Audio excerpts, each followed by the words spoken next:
in Islamic Development, has successfully hosted annual Ramadan lectures for the last 8 years. The intention behind our Ramadan lecture series has been to effectively communicate the virtues and teachings of a great religion in a conducive environment. In continuation of this objective, we're pleased to introduce the FID Hub, a hub based on Amana and time, a platform aimed at developing an ecosystem focused on developing a stronger bond among Muslims beyond just being a religious obligation. The platform aspires to provide an avenue to leverage the network of Ummah towards individual and collective development of commerce and for personal self-development championed by Muslims. So that's pretty much what the FID Hub is about. Most of the time we talk about Islam in a very linear perspective.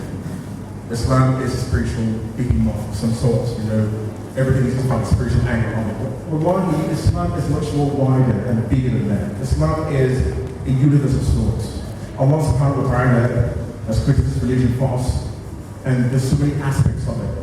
So one aspect is spiritual aspects, other aspects are political, other aspects are economical, commerce, trade. For instance, we would want to ask ourselves, why do we have something called Kitab al-Tijara in the book of Hadith? Kitab al-Tijara is the book of commerce. So Islam is a holistic religion, and that's what FID Hub, inshallah, is key into, bringing into, actualization of that. We as Muslims have to also get into, check all the areas of our religion that we haven't been paying much attention to in the past. One of those areas is commerce, trade, business, entrepreneurs. If we go back in Islamic history, it's interesting to note that Muslims were the forerunners of culture, of trade, entrepreneurship, commerce, mathematics, and everything. What you have in the world, boasts of today, Muslims have laid a foundation for it. Muslims are the forerunners. Let me give you an example. You write checks today so easily, but that check comes from the Arabic word sack. And sack was an instrument introduced in the early days of Islam, where if you were to move from Baghdad to a place like Cordoba in Spain, and you wanted to do transactions, you're going to travel a long distance, and you scale up baggage on the way. So you go to a commercial, sort of a master, a bank in Baghdad, you go in there, you write on a piece of paper. They put their stamp on the signature, put the money with them. You go to Cordoba in Spain, 500 miles away, and then you cash the money. So that's in paper. That's what we can stack, we can check in modern terms. So Muslims lay the foundations for this, and it's important that we go back to that very core, why Islam ruled the world for over 1,000 years. Alhamdulillah, that's what we're here, to kickstart that. And this is much needed in the environment today. So Alhamdulillah, the FID Friends in Islamic Development with the FID Hub is laying that foundation. Muslims beginning to talk about the essence of our faith as it relates to business, commerce, entrepreneurship, and things of that nature. So Alhamdulillah, we're kickstarting on a wonderful note. Without further ado, we're going to kickstart by bringing on the agenda as been stated. The opening remark, inshallah, was done by the founder, Aisha Belitukur. She is, Alhamdulillah, a wonderful personality. She thought it important to kickstart this. So this is one endeavor. Alhamdulillah, she's here with us. So she's going to be doing the opening remark. Afterwards, we have the keynote address by Abu Bakr Sulaiman, MD Sterling Bank PLC. Alhamdulillah, he's here with us. Welcome, sir. And then we have the panel session. Interesting thing, we're going to be having the conversations back and forth. We have a wonderful guests in the house who are going to, we're going to get a lot from them in terms of their experiences of people who cut across different industries. And they're going to be having a panel discussion. Afterwards, we have a pitching session. If you're aware, before we kick starting now, people have been asked to pitch their business ideas, and get, opportunities to come on stage and pitch to folks here. So this is a wonderful opportunity. Muslims, we need to begin to utilize our network of professionals, and that is coming handy in that session, inshallah. So pitching session is coming. Afterwards, we're going to be a break. Afterwards, we have the panel session, second panel session, focused on the millennials, as they call it, folks who were born in the late 80s and the early 80s and late 80s and now, folks who are very, very social media savvy, always on Twitter, Instagram, selfies and all sorts, slave queens and slave mamas. So that session, inshallah, is going to be talking about, talking about the social media age, this time that we're in. How can we leverage on the benefits of social media to get our business across, to get our business out? So that's going to be that, and we have a wonderful young people who are going to come in here, inshallah, to have a discussion about that, inshallah. And then we have the pitch session, second pitch session, was going to go out by 12:20 p.m. After we have a vote of thanks, we have closing prayers, networking. So get your phones ready, take numbers, talk to everybody, talk people to. Someone beside you, someone before you, behind you, everywhere, just talk to someone. This is a wonderful platform to connect to folks. And if you're one of those who are the selected to pitch today, you might want to go to the back there and pen down your names, so you can call upon each other when the time is right. Then afterwards, we have the networking session, and we have a Sterling Bank to address the audiences. So we have wonderful stuff packed up, inshallah, for this visit today. And I really honestly, personally, and I really can't wait to glean so much, inshallah, to learn so much. It's a wonderful platform to do that. May Allah make it easy for us. So I'm going to be calling on, starting the first part of the agenda, and then calling on the founder, Aisha Bedi Tukur, inshallah, who will step the stage, inshallah. A wonderful welcome.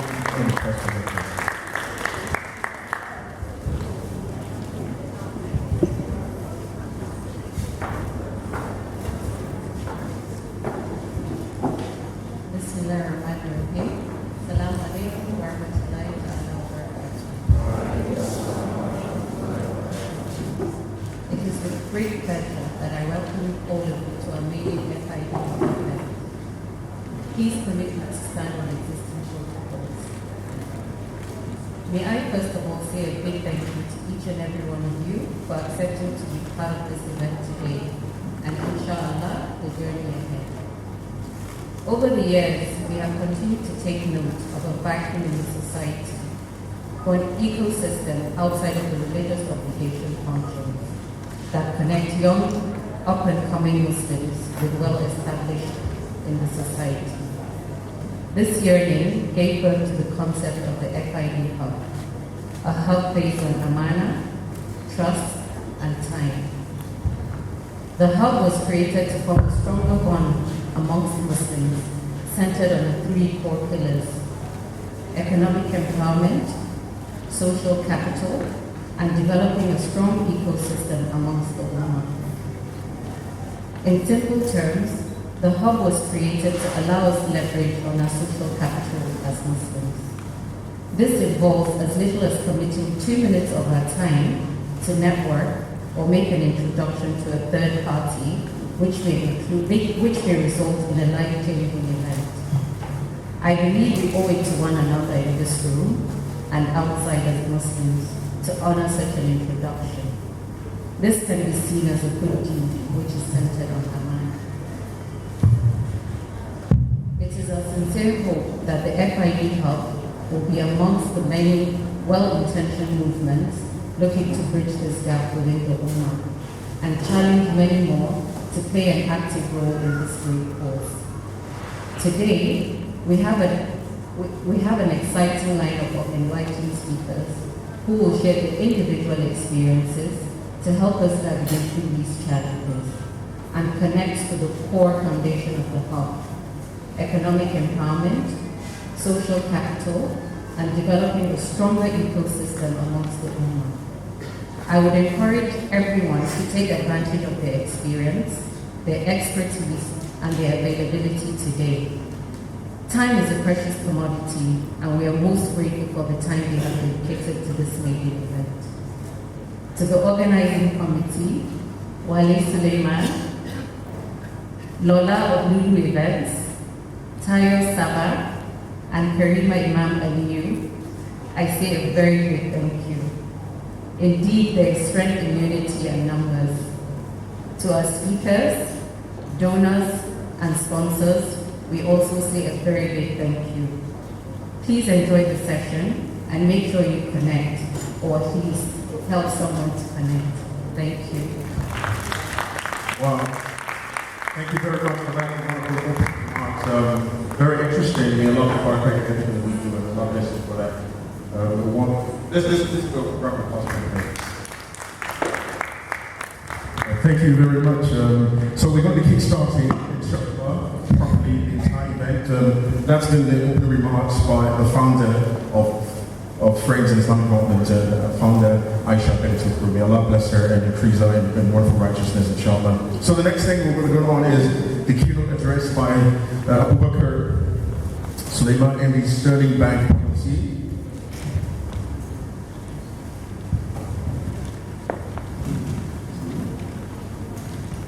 would like to give us a bit of a foundation of this wonderful speaker that's coming on stage, inshallah. So Mr. Abubakar Suleiman, also known as Abu, has been Managing Director and Chief Executive Officer of Sterling Bank PLC since April 10, 2018.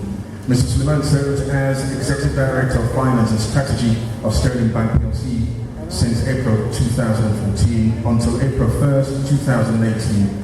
He was named Chief Financial Officer in 2012 and appointed to the board of Sterling Bank in April 2014. He's also the executive sponsor of the bank's non-interest banking business, Sterling Alternative Finance. He began his career as an experienced staff assistant at Ulster Embassy, now KPMG Nigeria, before moving to MBC International Bank, now First Bank, as a management associate. He later worked in Citibank Nigeria in roles spanning treasury and assets and liability management. Mr. Suleiman earned a bachelor's degree in economics at the University of Abuja, a master's degree in major program management from the University of Oxford, and has attended various executive education programs at NC, Harvard, Wharton, and SEC Business School. We'd like to welcome on stage Mr. Abubakar Suleiman to give us this wonderful keynote speech. Thank you very much.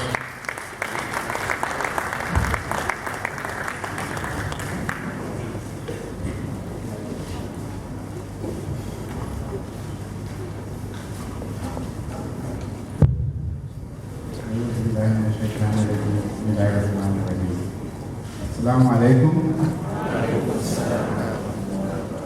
Let me also leverage on the founder's comment by standing on the existing protocol. We're now for being very bad with protocol, so I try to avoid it. It's an opportunity to stand. It's a real opportunity to stand here to share some of my own personal experience with each and every one of you, and hope that something good will come out of it. As I listened to the founder, my takeaway was in her last line, that make sure you connect with someone or help somebody else to connect. So whatever I do here, if I don't achieve that, then I would have done nothing. And hopefully by the time we're done from here, we would have achieved some level of connection, not just the one we do here, but the one that we kickstart, that will continue to yield results long after we get this event. There's no gainsaying that we are in a very disadvantaged position as Muslims. I'm sure we can all agree with that. Because only when you recognize that you can then begin to make the effort to reconcile yourself with it and then to resolve it. The first major problem we encountered as Muslims was that we had our own educational system, our own civilization, before what is now known as the modern civilization came about, or modern education as it were. And up until today, we have not done the required reconciliation. So there is still to the right hand your education requirement, which requires you to put years of education into studying the Quran and preparing to live an upright life. And the left hand, you still have to have a modern education. I recall growing up that I would wake up at 5 a.m. in the morning and go to Islamic school and spend about an hour and a half, and then to come back and begin to prepare to go to class. You will be surprised if I start to fall asleep sometime in the class because I've been up longer than everybody else. So that is the challenge. The question is, how do we resolve that? Because for as long as we have to make a choice, and sometimes parents have been forced to make a choice between putting their children in Western school as it were and completing their Islamic education. It should not be a choice. We need to reconcile that. And the impact of that is that we have quite a bit of a disadvantage. The second problem that we have faced as Ummah is the way we have interpreted our heritage. We have become disadvantaged in the number of women in the productive sector. Because for some reason, our interpretation of our religion and our heritage in many parts include excluding women from playing active roles in the productive sector. In some cases, we have prevented or we have neglected to educate women properly. And in many cases, which is even more painful for me, it's that our women have gone to school, they have had better education than many on the average, but we don't create an opportunity for them to bring that education to bear. In northern Nigeria, for instance, there are so many well-educated women sitting on at home, Then you go to the school and you find people who are not competent to teaching our children. It makes absolutely no sense. We must reconcile that. The third reason why we are disadvantaged is access to capital. So for obvious reasons, the conventional finance in some way is not compliant with our religious beliefs, and that's the fact. I, as a banker, used to say to myself in the earlier years that you cannot blame a customer, a Muslim customer, who works with conventional banking, unless you provide an alternative. So the responsibility at that time did not lie with you people, because you can't just not do anything. You must work. And I believe that there are opportunities, there are interpretations that says that if you don't have an option, you can actually use what is available. But those of us that were Muslims, that were in banking and finance, had a duty, a responsibility to the community, the Ummah, to provide that alternative. And I personally committed myself that as long as I'm in banking, I will work towards making sure that the alternative is created. And alhamdulillah, today I think we have achieved that. It's now a question of how we make sure it's available to everyone. So when you, I'm sure many of you were here when we had the famous battle about the introduction of what they then termed Sharia banking, with the sole objective of discrediting it, so that having discredited it will never come to light. The former governor of the central bank, Mr. Sanusi, was a very brave man, but a lot of us also fought from the back, even within our institution, to ensure that this was done. I always remind my board that the first set of expenses that was incurred was forming Islamic Bank with my bank was personal expenses, because the business was not ready to even invest in it. I'm really glad today with what we have, and I'm sure that those of you who have the opportunity to work with us will realize that you no longer have the capital disadvantage. The final leg is that if you have an educational disadvantage, it means you have a labor disadvantage, because the quality of the workforce. If you exclude women, you will have a labor disadvantage. If you add that to a capital disadvantage, it means that because you don't have the right education, you are weak as an entrepreneur. Because you have not included labor, you are weak with labor. Because you do not have capital, or you have access to capital, you are weak with capital. How do you build a business when the three key, the main ingredient for a business, you're disadvantaged? So those of you who remember when we talk about production and the input that is required for production, you need labor and you need capital. So that is our reality today. But I'm not here to complain and to highlight the fact that there are problems. We are here to talk about how we can begin to get it right. What can we do individually and collectively to get it right? My first question to anybody who is in business is, why are you in business? And it's amazing how many people have not thoroughly reflected on it. The way they think of it is that I'm unemployed, if I don't have a job, I get a business. And there is nothing wrong with that thought process. But in making that choice, you need to deeply ask yourself, if you didn't need the money, if you had money elsewhere, would you be doing this business? The business may not make profit for the first 1 year. If you don't have the capacity to pay salary for 1 year, you may be growing, but by the 9th month, if you completely run out of money, all your effort is in vain, because you didn't think it through to the end. So my advice is, let's take documentation and planning very seriously. And there's also another thing that I consider really important from my experience. Talk to people. Talk to someone who has done that business before. Or talk to someone who has done any business successfully before. Just talk to them. Tell them what you're thinking. You may be surprised that their experience can do a couple of things. One is that it might cut down your cost significantly, because suddenly you have someone who is able to make available to you some of your requirements for free or very cheap. So don't worry, maybe I have this store I'm not using, why don't you start from there? Or my office is very large, I haven't finished starting it. Come and start from a little angle in my office until you grow. Those little things, you're not going to get it unless you talk to someone. But also talk to someone, because when you talk, you hear yourself. In discussing your business, suddenly you start to say, did I just say that? It doesn't make sense to me anymore. And it's not just family. Look for someone outside. Because that is the step towards governance. And the other thing that is important is that we normally do business on trust. And that is the fact. So when you start your business, your co-founder might be your spouse, might be your child. That's what we do. And there's nothing wrong with that. But if you have a big plan, you really want the business to grow, get someone that is not necessarily that close to you that you trust, so that you start to uphold a certain standard. Because the board meeting that you have at breakfast with your family and the one that you have to plan for and put the document and send ahead, they are completely different type of business and the conversation is completely different. And therefore they are. So please, as soon as you can, bring someone into your business from the outside. Someone that has some of the skills that you know you're lacking in. Someone that comes from a separate perspective. As soon as you start to do that, you start to behave like a business rather than an individual.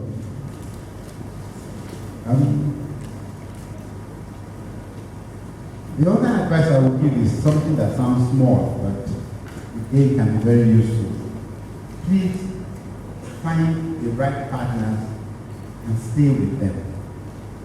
You know, somebody once told me when I was doing a job that everybody is looking for the right place and the right time. That the advice is find the right place and wait for the right time. So even if it is a banking partner you're looking for, take time to do your work and say, who do I really trust? Who can I do this with? And just stay there. Because the more you distribute your relationship, the weaker it is for every part of it. If you're a 100 million naira business and you're working with 10 people, suddenly each of them think you're a 10 million naira business. And they'll treat you like a 10 million naira. So find the right partnership and stay there. Even when you suffer some disappointment, walk it through. There will be benefit at the end of it.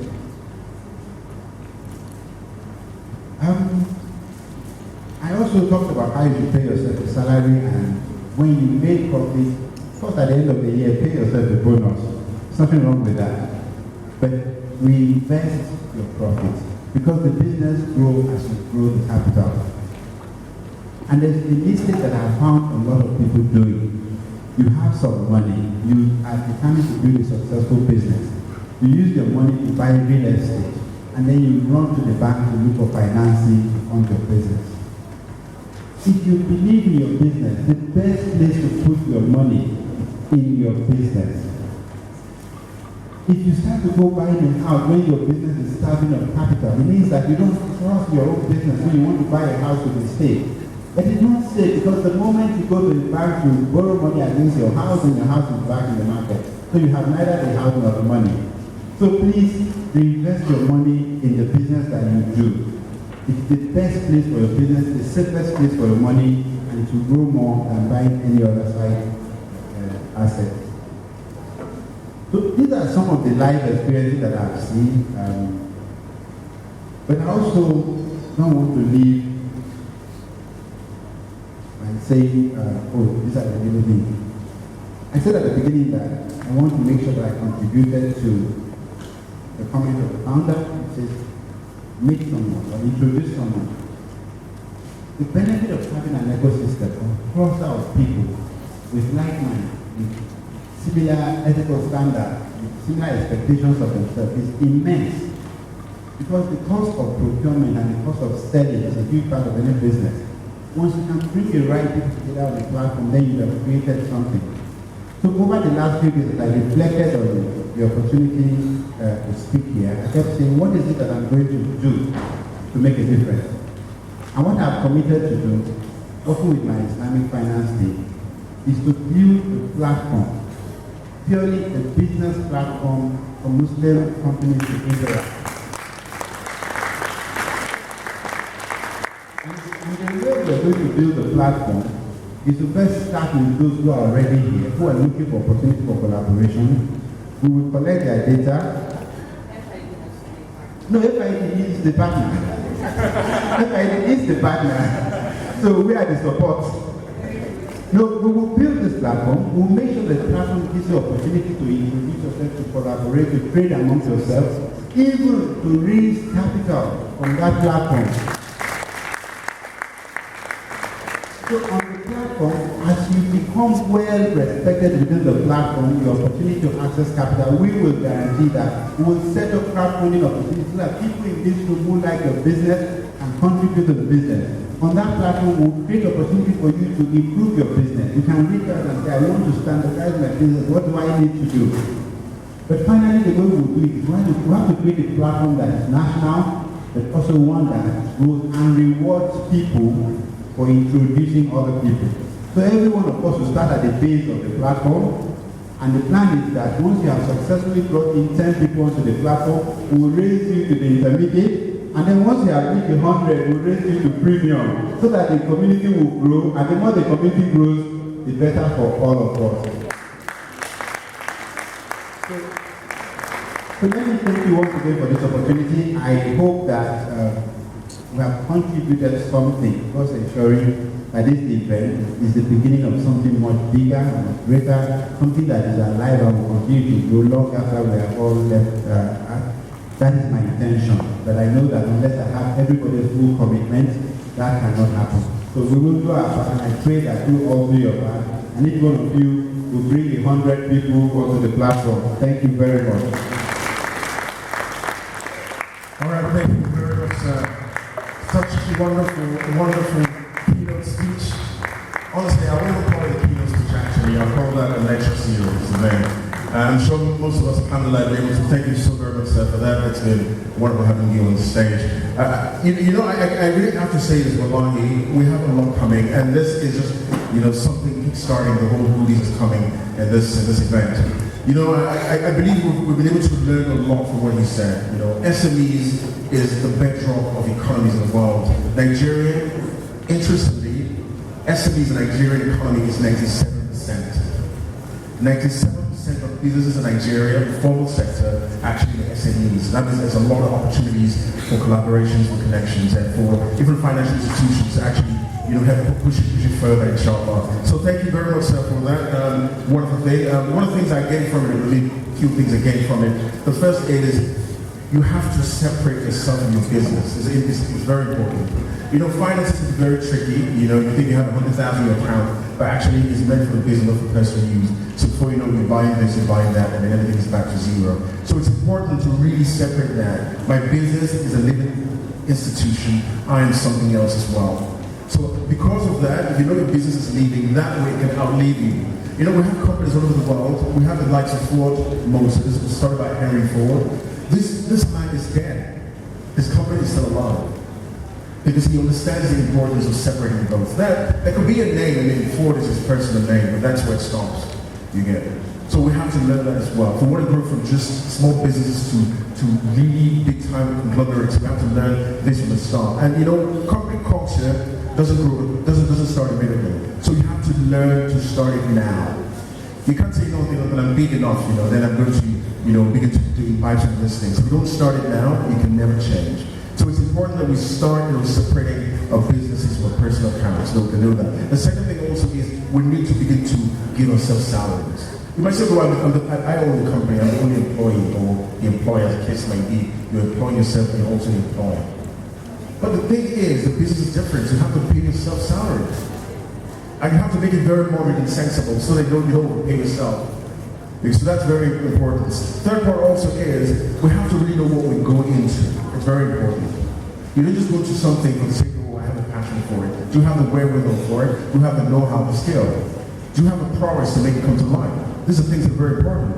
So before you go to something, it's just about passion. Passion is one thing. Having the wherewithal, the power, the skill to push it through something else. The fourth part is collaborations, literally partnerships. The word ummah in Islam actually comes from the primary word which is mother, which is someone who puts things together. Ummah is a nation, and it's always a feminine gender, like it says she or her. Ummah in Arabic also represents the same thing. Collaboration is very important. The Prophet said in the Prophet Hadith, it's a moment أحد ولا اثنين في بارية لا تقام بينهم الجماعة إلا استحوذ عليهم الشيطان. It's what is one person or two persons in a small village couldn't come together under one unity, under one flagship, except that Shaitan begins to grab from one after the other.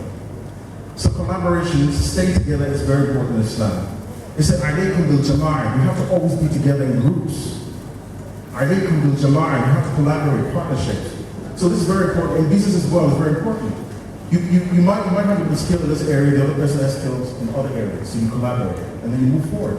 So really it's important. Thank you very much, sir, for that wonderful keynote speech. It's very interesting, and you're a lot of lesson for that, and we do hope that we'll see you more, inshallah. Thank you very much, sir. So we're going to be moving to the next thing on the agenda, which is talking about the panel session. This is a very interesting part. So we're going to be talking about fundamentals of SMEs. You need to bring out your pens and paper and begin to take notes. This is going to be a lecture series, honestly. So it's going to be wonderful, inshallah. And I can't wait to actually, have this started. So we're going to be talking about fundamentals in SMEs. SMEs are very important in the lifeline of the economy, and that's where we need to focus on as Muslims as well, so that we can actually, grow the ummah, inshallah. So the panel is going to be moderated by Wali Sulaiman, who's already in here. We have our guest panelists already seated, and inshallah, I will be calling them one after the other. The MDs doesn't go on stage together. So inshallah, thank you very much, sir. So the first person in the panel, and the panelist is the MD Abu Bakr Sulaiman, sir. A round of applause, please. As you all know, he's the Chief Executive Officer of Sterling Bank PLC since April 1st, 2018. Mr. Sulaiman also served as Executive Director of Finance and Strategy of Sterling Bank PLC since April 2014 until now. Before moving to NBC, he was actually, he began his career as an experienced staff assistant Arthur Anderson, now KPMG, Nigeria, before moving to NBC International Bank, which is now First Bank as management associate. He later worked in Citibank Nigeria in roles spanning treasury and asset and liability management. Mr. Sulaiman earned a bachelor's degree in economics at the University of Abuja, a master's degree in major program management from the University of Oxford, and attended various executive education programs at NC, Harvard, Wharton, and secondary schools. Thank you very much, sir, for that having time to be here with us. The second person I'm going to call on, inshallah, is Bola Ajibode. Bola has over 25 years of corporate banking experience. A round of applause for her, please. Thank you very much for coming. She has over 25 years corporate banking experience across 3 banks. She has deep relationship management experience across different sectors, including oil and gas, telecommunication, exports, industrials, consumer and agro-allied. She's currently head of conglomerates and industrials and client coverage and standing at ETC. Prior to her new role, she was head of large global corporates responsible for managing large corporate relationships at strategic level. She pioneered the development of China's corporate desk and grew the Chinese clientele base. She became head corporate bank in Lagos and Southwest and deepened the portfolio across the geography. Bola has excellent relationship management skills and deep knowledge of Nigerian business environment. She has been instrumental to originating a number of multi-billion naira deals for conglomerates and large corporates. Bola was recently awarded the prestigious Clients Award for achievement during Dale Carnegie Program for Business Success. Thank you very much, Marco, for coming. Such a resume. Thank you very much. So we have quite a few people on the panel, so you can be sure of the kind of education you get, inshallah.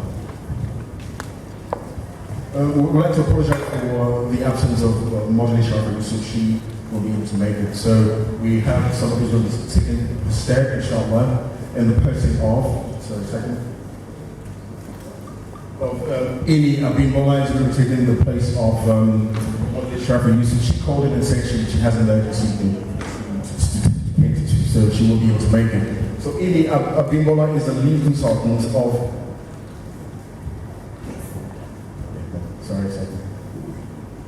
Peaceful Praxis Consultant Limited, TPC, and assessment and strategy firm based in Lagos, Nigeria. In 2008, Draper Hills Fellow on Democracy and Development at Stratford University, California, and an alumnus of the Harvard Business School Executive Education Program. Ini holds a degree in International Relations and Diplomacy and a master's degree in Management. Our areas of expertise include, but not limited to, international government, with over 15 years working in the international government space, broad consulting experience and expertise on capacity building, corporate governance, strategic policy formulation, visioning, planning and implementation, sustainability, development, communication strategy formulation and evaluation. Thank you very much. She is author of 3 books and over 25 publications, chapters, articles, and has delivered more than 100 presentations in over 15 countries and has, in the last 5 years, handled a range of topics such as, which include corporate governance, change management, enterprise development, sustainability, CSR. Thank you very much for coming in, Abiola. Such a wonderful raising as well. It's 40 folks handle on the panel, inshallah. Thank you so very much for coming. We're going to be interested in the next 2 persons.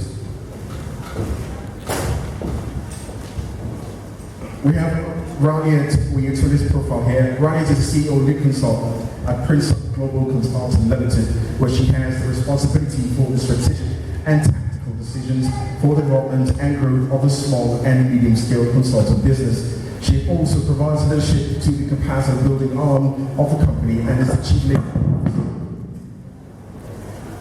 chief liaison officer with government agencies and major financial institutions in the company portfolio.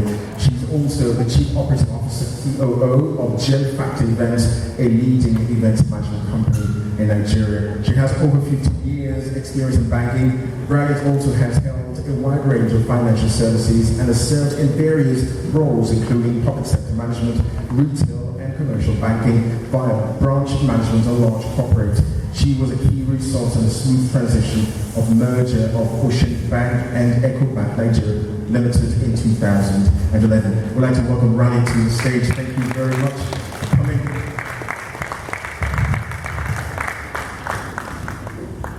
Last but not the least is Saidat Adiola Otiti, Mrs. Saidat is the founder, chief executive officer and creative director of Beit New Zealand Limited, an Islamic culture and awareness outfit which has been in operation since 2001 and has been in the forefront of promoting Islamic lifestyle and retailing Islamic lifestyle related products with retail outlets across the state.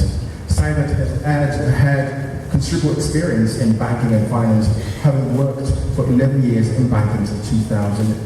Till the year 2000, when she left the bank at senior management level to set up Beit New Zealand Limited. Saidat is also knowledgeable in Islamic banking and finance. She has an MSc with a section in Islamic economics, banking and finance from Loughborough University, UK. She's a chartered stockbroker and an associate member of the Chartered Institute of Stockbrokers. Thank you so very much for coming. A round of applause for her. Such a wonderful resident. I told you it's going to be a wonderful panel here. I really can't wait to have this thing started. Okay, now the thing is, this is very interesting, and alhamdulillah, we have our panelists already seated, and the last person is going to join them soon. But I'd like to, Wally here, thank you very much. So he's going to be the moderator for the panel. And the discussion is fundamentals of SMEs. But before I go into that, get started with this panel, I want to tell us that if we have brothers and sisters who are not here, they do not have the opportunity to be here because of one thing or the other, we can actually ask them to go online and download EN Radio app. EN Radio is Nigeria's first Muslim online radio station. You can download it, everything is live on EN Radio. So if your brothers or sister or your friend or enemy, as the case may be, is not here, you might actually want to tell them to go ahead and download the eNarrate. eNarrate is eNarrate, eNarrate app on Google Store or iStore, inshallah. Thank you so very much. We want to kickstart the entire proceeding, so go to Wally now. So fundamentals of SMEs, let's grab our pens and paper and let the party start. Thank you. Can everyone hear me? Assalamu alaikum. I'm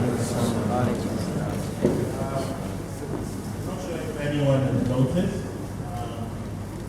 If you look at the panel, it's not something like that. There's gender bias. So that's why Abu and I are sat at the flags, just in case any shots are fired and we have to jump off. And it's also a reflection of the crowd.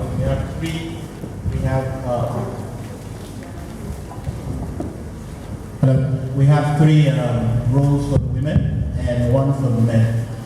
But in reality, it is your own. And you can do anything you want to do with it. You can blow it up. Yes. That's why when you go to the market, you see our mothers. They eat up that capital. They can eat it up. You can call Gala, Coke, eat it up, no issues. Because it is your capital. But when you cross the border and you come to the bank, whether it's conventional banking or whether it's Islamic banking, you are wearing a different hat. You are wearing an IOU hat. From the bank perspective, it's not the bank's money. The bank is giving you statement saying, I owe you this amount. So when you come to borrow that money that is held in trust by the bank on behalf of all the depositors, you are also owing the bank. So you have to treat that capital differently from your sweat capital. Now you understand it too, right? Yeah. Sorry, I'm a teacher by training. Banking is just an accident. So we have so you got it too. So the way you treat the two elements are quite different. So because this money, the credits, the bank's money is an IOU from the bank perspective. And from your own perspective, you have to return it. But the other one, you don't need to return it. Do it the way you like. Our director has advised us, our brother has advised us that even that sweat capital, which is cash, which is money, you will still need to plan it back in your own interest. To take it, to put it back in business. So even though it's your sweat, you can do anything you want with it. But in your interest for sustainability and growth of your business, when you see the gala guy and you try and restrain and then know that you have to save it. Because in economics, S is equal to I. Saving is equal to investment. And that savings takes time for it to become an investment. Because you have to, save, you have to be disciplined. But if you want to take a leap in your business, you can then move to taking loan from the bank. Instead of using your savings, you can then come to the bank to take a loan. That will take you to another level. But guess what? It's an IOU. Thank you. Thank you very much. Before we move away, I wanted to touch. I also wanted to ask. So, for SMEs, there are, when the bank looks at credit, and I wanted us to talk about the 4 C's of credit, so that, again, for small, medium enterprises, we can educate them on it's not just money, but there are certain principles to credit. And I wanted to ask if you could just share, the 4 C's of credit, how it impacts on access to capital. That is capacity, character, because character is a key element in when financial institutions, be it commercial or non-commercial, look to give facility. So I wondered if you could just share some insights into the 4 cardinal points of credit, so that when businesses are starting to build themselves, they start thinking in that line as to how to develop credit appetite. Thank you.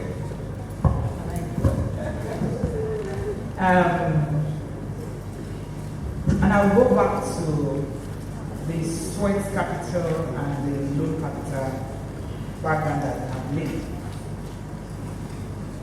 In assessing, when we're doing credit evaluation of business, it's quite different from how you evaluate personal loan.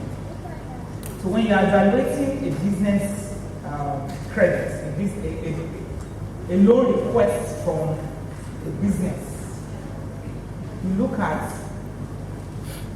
the C's, we call them the C's of credit.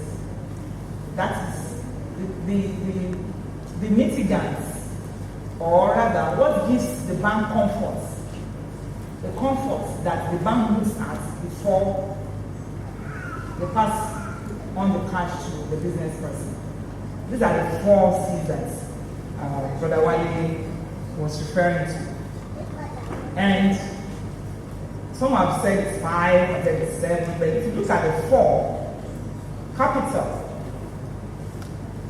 is key. And access to capital, like our brother said, is very difficult, especially for our Muslim Ummah, because we have to use conventional loan and all that. But the capital here, we mean the sweat, back to sweat. The sweat in the game. You come to me to look at your business. The first thing I look at is your share capital from your accounts. How much do you have? Your own money. A lot of us just have ideas. Your idea, yes, you translate to money. But on paper, it is still zero. So how much money do you have in that business? 2, your capacity. The next is capacity. Capacity is talking about you. It's talking about you. But if I have to, so that you don't turn this to a classroom, if you don't hold me back, I will start doing teaching. The important seed for us as SMEs, I don't go straight there. So you have capital, you have capacity, you have collateral. We all know that. The real seed in the room here that we need to talk about is your character.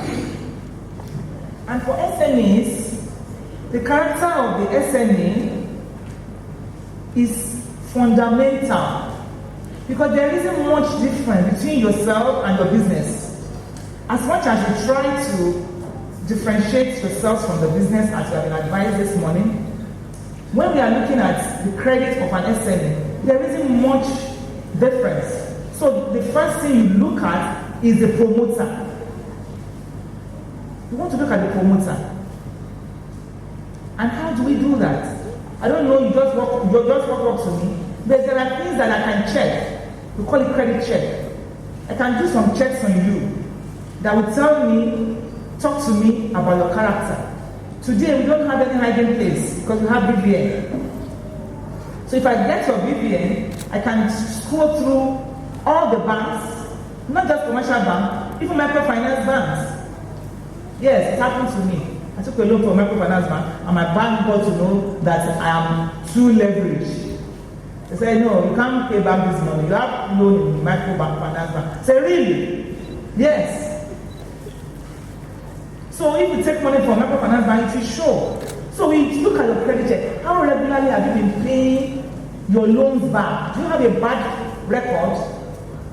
So that character, because I don't know you, but the things that will tell me who you are now, it's a press of a button. So the BVN is something that is your second name, and you have to guard it jealously. Banks can assess who you are, can assess, and don't forget now, if you want to open an account, you must come with your SIN number. Anybody know SIN number here? Yes. Tax identification number. What is it telling you? Are you a responsible citizen? A lot of us do business in the past. You don't pay tax. You cannot do that anymore. So when the bank says, where's your SIN number? And you go for 2 weeks to come back, it has told me something about you. I know that you are just going to do what? Just pay for your tax. So I will just take it and say, okay, fine. But it's not fine. In the evaluation, it's not fine. There's a question mark about your character as whether you're a responsible citizen. You can belong to a cooperative. How are you doing that cooperative? I can tell you, go and get the chairman reports of your cooperative. The chairman will tell you something that will tell us the kind of person you are. So the character of the promoter cannot be taken away from the business, especially at the SME level. You are one and the same. You can incorporate your company, it's a limited liability company, but for documentation purpose. But in terms of character or the promoter, you cannot run away from your identity. So I urge us to guide that character jealously. Pay your debt on time, whether it's microfinance, whether it's cooperative, even start with your friend. Yes, once you commit to pay. Don't forget the IOU perspective that we need to have. Build that character. Suppliers finance, we call it spontaneous finance in banking, where you buy and pay back. There's no loan. But are you paying back on time? The guy that has supplied you material to sew? Test your character with that on your own. So you have to start doing your own self-assessment. Do you pay on time? It is key. They are Muslims. They are expected to pay and pay on time. So that character is about how you are able to deliver when you say you deliver. And banks can always check. There's nowhere to hide. I advise that we look at that as the number one C to credit. Thank you. Thank you very much. I think the message out there is, your character is connected to your performance as an individual, who you are as an individual, but not to mention your faith behind it. So the advice is for people to ensure that you have good character and good conduct, because it's reflected in your business, and that's what a lot of people don't realize, that your character is a reflection of who you are in your business, directly or indirectly, and the banks can see this by the behavior. Thank you very much, and that's what I wanted to hit on the nail for the woman here for SMS. In the interest of time, and I will come back, I wanted to go to Haja Imi Abimbola. Capacity building. From an SME perspective, what do you see from where you sit? And what can we take away today in terms of small businesses building capacity? Bearing in mind that the balance sheet or the amount of money that is available to small businesses is very finite. But yet, where do they find that bridge between? How can they bridge the expectation of what they want to do in terms of capacity and the budget they have? Assalamu alaikum.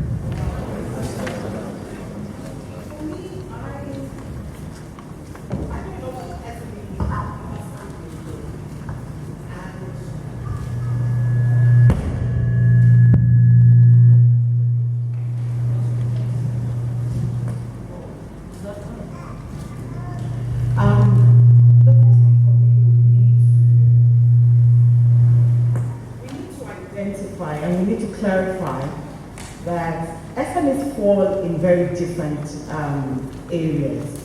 So, and that's why we call them SMEs. So we have the small and the medium, and of course the large enterprises. But we're focused on the small and the medium. And so when we talk about the small enterprises, we're talking about businesses that are what we call or know as one-man businesses, who are just starting up. So we have a lot of people who perhaps have left their work and have a passion. And I think that Abubakar really broke it down. So you have a passion, there's something you love to do, and you decide that that's what you want to sell, or that's the area that you want to do business in. It could be a product and it could be a service. And you start up that business. So for most people, they start up that business without any capacity building at all in running a business. Now, the typical Nigerian mentality is what happens is we've over-glamorized entrepreneurship. So everybody thinks that the only way I can be the boss of myself and be a CEO is when I start my own business and I have my own business and I have my own staff. So the start of a business, so I'll give you an example. A couple of, maybe 15 years ago, I love shoes. I have incurable fetish for shoes. And somewhere in the back of my head, I thought, you know what, I could sell shoes because I love shoes. I mean, I know the style, the kind of things that people would like to buy. So I spent this huge amount of money bringing in shoes from Europe, you know, the shoe and bag that people buy for parties. And after 6 months, I think I wore half. And I was, when people come to my house and I don't know what to give them, I was like, what size do you wear? And I'll give them a shoe bag and they're wondering, oh my God, this is like 50,000 naira worth. Oh my God, and that's how the business works, actually. And so for me, it's always the issue of capacity building is important. You don't need to, if you can, you can go to the EDCs, you can attend, you know, those classes, those certificate courses. But most importantly, like you said, the finance that is available sometimes to go through these programs are not there. You can actually attend things like this, where there are real people who've been, Abuka said something, when you want to start a business, please don't get carried away, and forgive me, I can be extremely practical sometimes. I don't have a problem with motivational speakers, but I have a problem with someone who's never run a successful business talking to me about business. Because you see, I used to do I taught entrepreneurship for almost 7 years. I used to do a lot of things with Faith Foundation, even with the EDC, when they were not EDC. And by the time I became an entrepreneur, I was so angry because the things that were written in the books about entrepreneurship are not the reality of entrepreneurship. The first 3 years of my business, I'm not sure I was normal because I had insomnia for so long, just wondering what I was doing wrong. But because I didn't learn the ropes, and I didn't go to people that understood what businesses were, and people who, so some people are successful on Instagram, okay? But that's not being a successful business. So look for someone who's gone through the grind. And when I mean the grind, entrepreneurship can grind you. I mean, when you want to be a successful entrepreneur without stealing and doing the business, so whether it's a product or a service, you're going to go through the grind. There are times when the business is not going to work. So for me, the first thing in capacity building, ensure that there's a need for the business that you're going into.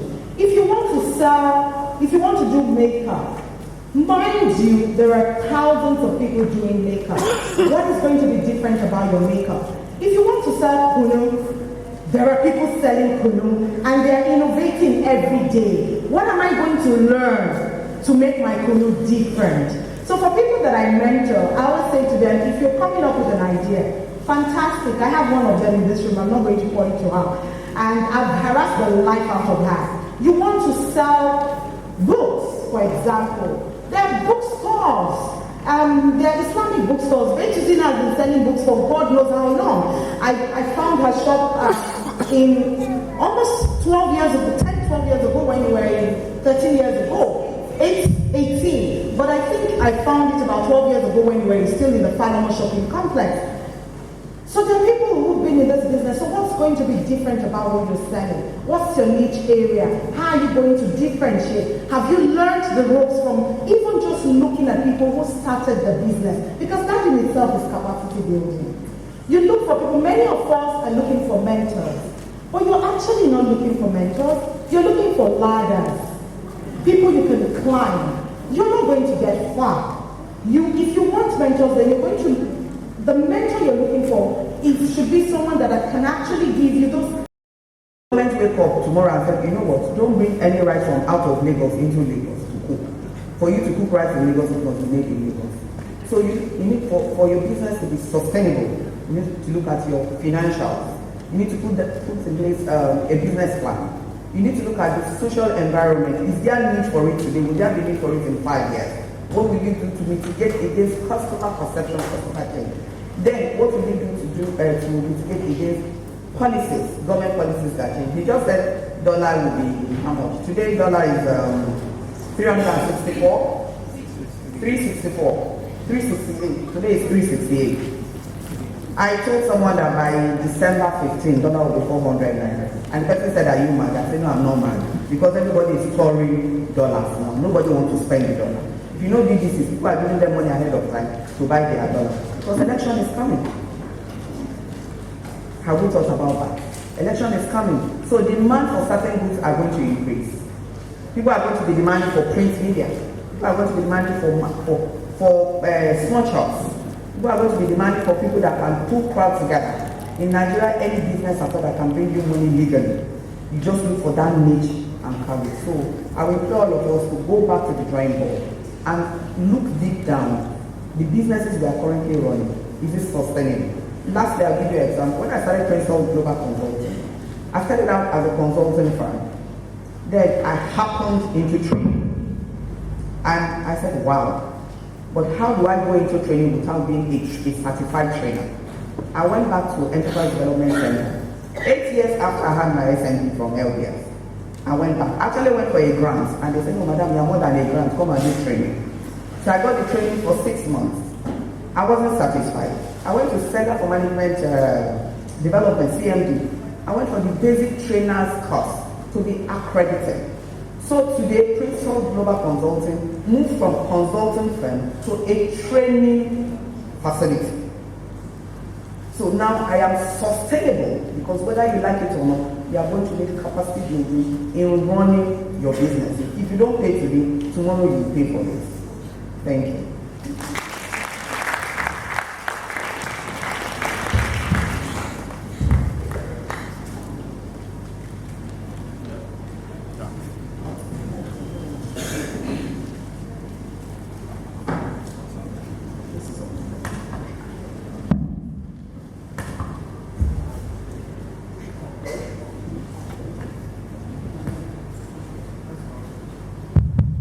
Thank you. Thank you very much, Ryan. And I think the message there is sustainable development centers on those three principles: social, the social impact, and environmental. But more importantly, those things must be centered on a business plan. And I think the underlying word is the keyword plan. You know, and if you look at the theme across from the MD's speech, you know, right through, is about planning and thinking through your business on a daily basis. Thinking of how you stay, how you become relevant, what impact are you having on society, is there a need, is your character right, you know, do you have a funding model that works for you, and are you actually sustainable?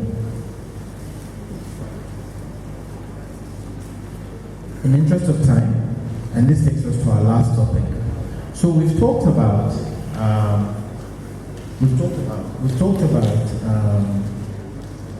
credit, capital. We've talked about capacity building. We've talked about sustainability. And I think one of the key parts of most businesses is brand. You know, what does your brand stand for? How do you position your brand in the market? What's that connection with your brand? And so we wanted to tap into, Zina's wealth of experience in saying, in building your brand over 8 years, because I want to say, you know, 18 over 18 years, you know, what lessons can you share with us? What mistakes did you make over those years that when you, in the planning, you look back, you reflected and you said, I shouldn't have positioned my brand this way. This affected my market. I didn't build traction when I was here. But by doing this, it opened a new space for me in that market. What can you share with us today in terms of that learning? And by the way, remember I said 18 years. I mean, I'm having 18 years. 5 minutes is not enough. But 18 years, if you multiply 18 times 5, you know, that's the amount of wealth of experience we're trying to tap into on the FID Hub. So please, Simon, share with us.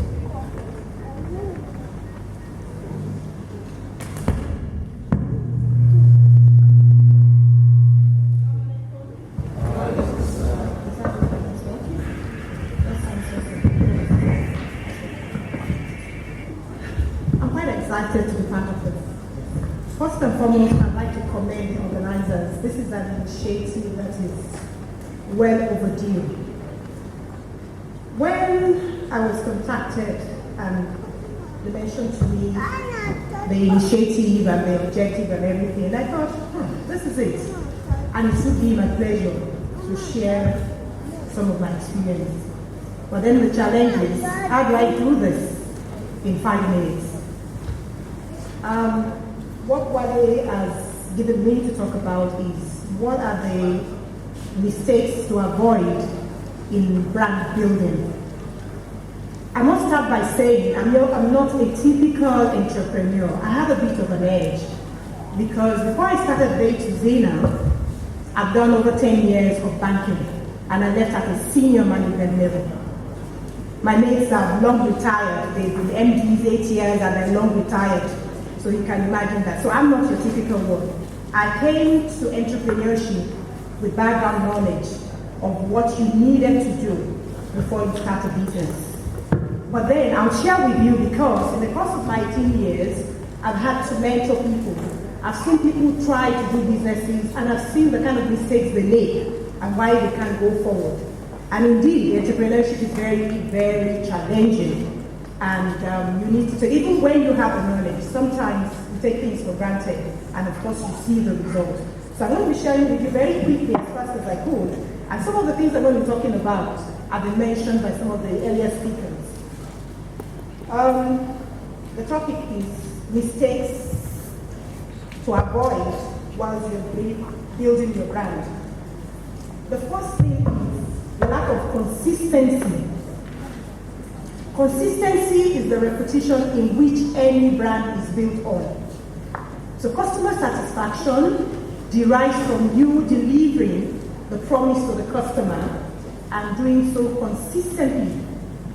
If a brand lacks consistency, then it's going to be very difficult to scale up. And indeed, growth can break that brand. So what do? You put in place a system that would ensure that that will ensure consistency. And that brings us to some other mistakes that people make. They do not put systems, controls, and processes in place. You need to make your business process driven. You need to make your business process driven. A system dependent business would always give repeatable performances which would give you consistent results. So the first thing to do is to identify what are the elements that would bring consistency. And once you've identified these elements, it's very easy to identify when you vibe away from it so that you can come back to things. So you need to be consistent. You need to develop a turnkey system that can drive itself so that you can work on your business rather than in your business. Another mistake that's easy that people make is growing very quickly, going faster than the capacity they've built. What you need to do is build capacity way in advance of growth. A lot of times when people start businesses, from the initiation to the growth stage, they do not work the dynamics of the business. From initiation to the growth stage, you need to build the business and build it gradually. Turn around the capital. Do so iteratively while mastering the operation, the processes, the working capital cycle, the human resources need, the IT needs, and what have you. And while doing this, you are gaining experience. You are gaining experience, both the good one and the bad one. And every experience, whether good or bad, is a learning process. With a good experience, you learn exactly what to do, the best way to do things. And with a bad experience, you know exactly what to avoid. So, Another thing that people do that they need to avoid in Bradley is not having advisors, e.g. putting a board in place, a board that can assist you. You may have your talents, your skills in something. When you have a board, you have the opportunity of tapping into all the resources, people that can help your business. Apart from having a board, you could also have consultants, like you could have a tax consultant, you could have an human resource consultant, you have your auditors, and other people that can help the business. Again, what people do again, and we need to avoid this, is not obeying the rules and laws that is guiding your business. Every business that you do, there are rules and laws guiding them. And the list of which is your corporate laws, states, federal, tax laws. You need to guard against, you need to observe, you need to understand these laws and try and work within these laws. Because if you do not do so, you are going to be allowing a situation where you'll be piling up liability. Take, for instance, taxes. It's easier for you to pay your taxes and do so as at Wendy. Because otherwise, you're going to be piling up. It's much cheaper for you to comply and do so as a Wendy. Comply. It's cheaper, it's easier, it's less stressful. Another thing is failure to track performance. And because of the failure of tracking performance, you are not in a position to review and correct things when they're going wrong. This takes the measure of financial intelligence from the operators. And when I say financial intelligence, that is aside from the professionals that will handle the reports that you're doing, like ED or auditors. You need to have financial literacy and ability to read numbers. Have a list. One of the two or three of the speakers have talked about business plan. You need to have a business plan in place. A lot of people don't even have an initial business plan before they launch into a business. And even when they do, they don't follow through.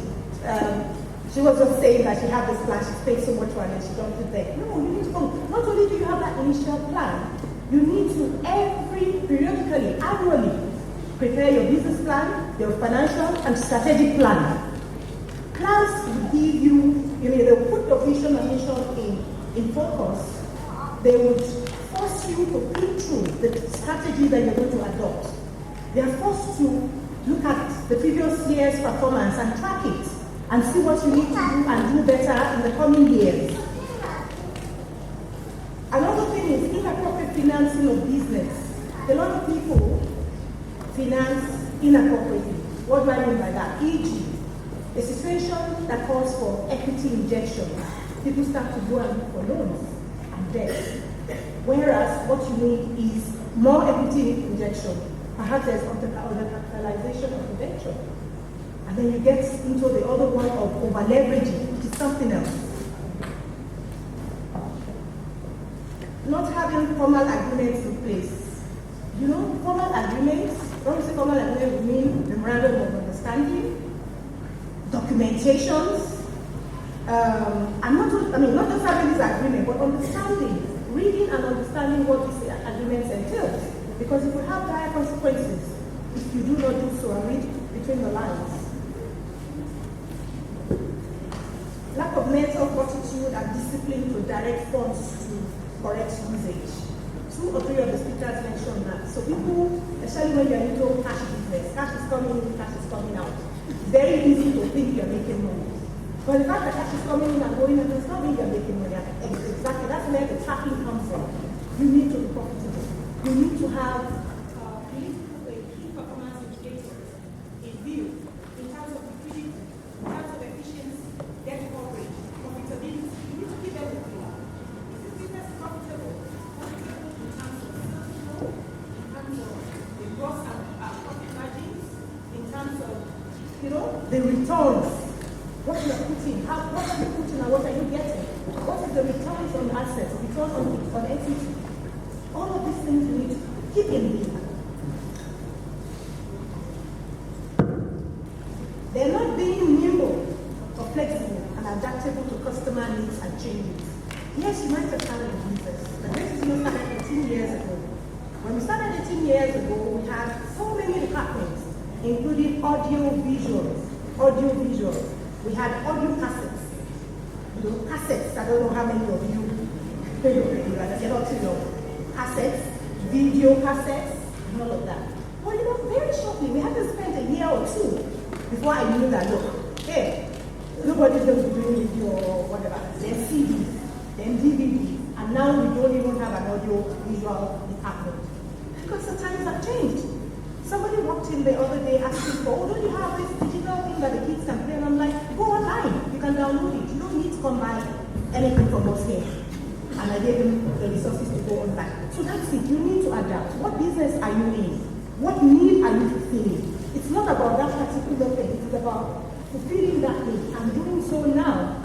In 5 years' time, in 10 years' time, you keep reviewing what you're doing to see where you're going and what you need to do.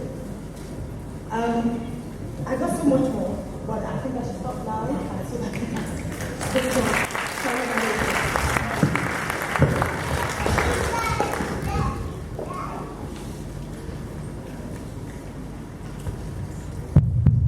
Technology. Thank you very much. I think the first thing, if anybody actually wants to notes, well, my notes are consistency. Staying consistent. If you're not consistent, that challenges your ability, that limits your ability to scale. Putting a process in place, ensuring that you're process driven so that your system can run automated, so you can have an automated system in place. The other keynote that I took was growing too quickly.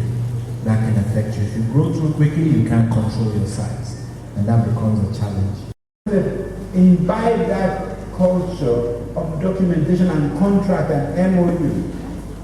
So there's a lot of answer that is resident within our community, and we need to start with that. Before I answer the 4 difficult questions that you thrown at me, but I also want to again share something I wrote down. If you don't pay today, tomorrow you will pay for it. Do you remember that? If you don't pay today, tomorrow you will pay for it. Let that be a philosophy of the business model. Choose a business where you know if they don't come and buy today, they will come tomorrow. There are some businesses that exist just because of an accident of nature, a freak accident, and people are buying it today.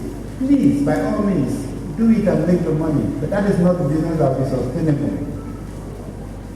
Look for a business. There's a reason why people say whatever you do, food will always sell. It is because for as long as people live, they have that need. So make sure you choose a business that a business itself has to be the root of sustainability. And I apply the same thing, same conversation to the idea of raising capital. People say, oh, what do you need to do for somebody to give you capital? I say, what do you need to do for capital to come looking for you? Do the right things and you'll be in your office or your store and they will come to you to say, we want to give you capital. Believe me, it's the only model that really works. A senior colleague of mine and a mentor once told me something that I never forget, that I always share. I was about to leave a job and he said to me, there are 2 kinds of people. There are people that look for money and there are people that money will look for. And it's exactly the same thing with a business. There is a business you're running where you're looking around, finding customers, begging people to buy. And there is a business you're running where the customers are queuing up waiting for your product. Please think about that as you try to do business. Because if you get it right at the beginning, all the other things are so much easier for you. So please, for me, make sure that your business is satisfying a need that is real and you're doing it well, and it is much easier for you. To the question, how do we align purpose and business? I think that anybody who wakes up at 8 o'clock in the morning and does something, and then by 5 shuts it down, you will earn a salary. You will. I mean, you do what you've been told to do, you do it where you earn a salary. But you're not ever going to be an entrepreneur doing that. And mean, she was right about having insomnia for many years, thinking, what have I gotten into? That is because the business has become the passion, has become her purpose, and the success of that business has become central. So for me, I keep advising, think about it. Do you really care about it? Because when you care about what you do, it shows. Somebody famously said that people don't buy what you do or what you sell. They buy why you do it. So when you encounter somebody who really cares, even if it is about shoes, and you walk into the store, and the person knows so much about shoes and is so passionate and he talks, you are more likely to buy that shoe from somebody who says that one is 5,000, this one is red, buy the one you like. Passion matters. Is it okay to quit and start again? My response is that if you have not been doing that, at best you're just lucky. Every successful business person is quitting and starting again. When somebody starts with consulting and chanced upon training, at that point she quit consulting, or at least sideline consulting, and started trading. Pivoting in this modern world where your consumer is changing every day, where your regulator is changing all the time, where the policies are changing, where technology is changing. In truth, you are quitting every night and starting the next morning. Because if you stay with the business idea that you started with, and the world moves on, the business will die. And sometimes it actually genuinely requires you to completely wind down the business you started with and start another one. Please, please, please don't take that as a sign of failure. It is the smartest thing you can do when you've identified that your particular business is not the one that is meant for you and you're willing to start something else. And on collaboration with SMEs and how to make it better. I have started by committing myself that I will try to create a platform for collaboration, and it's going to be technology leverage platform. Obviously, from that platform, events like this will be very important and will continue to happen.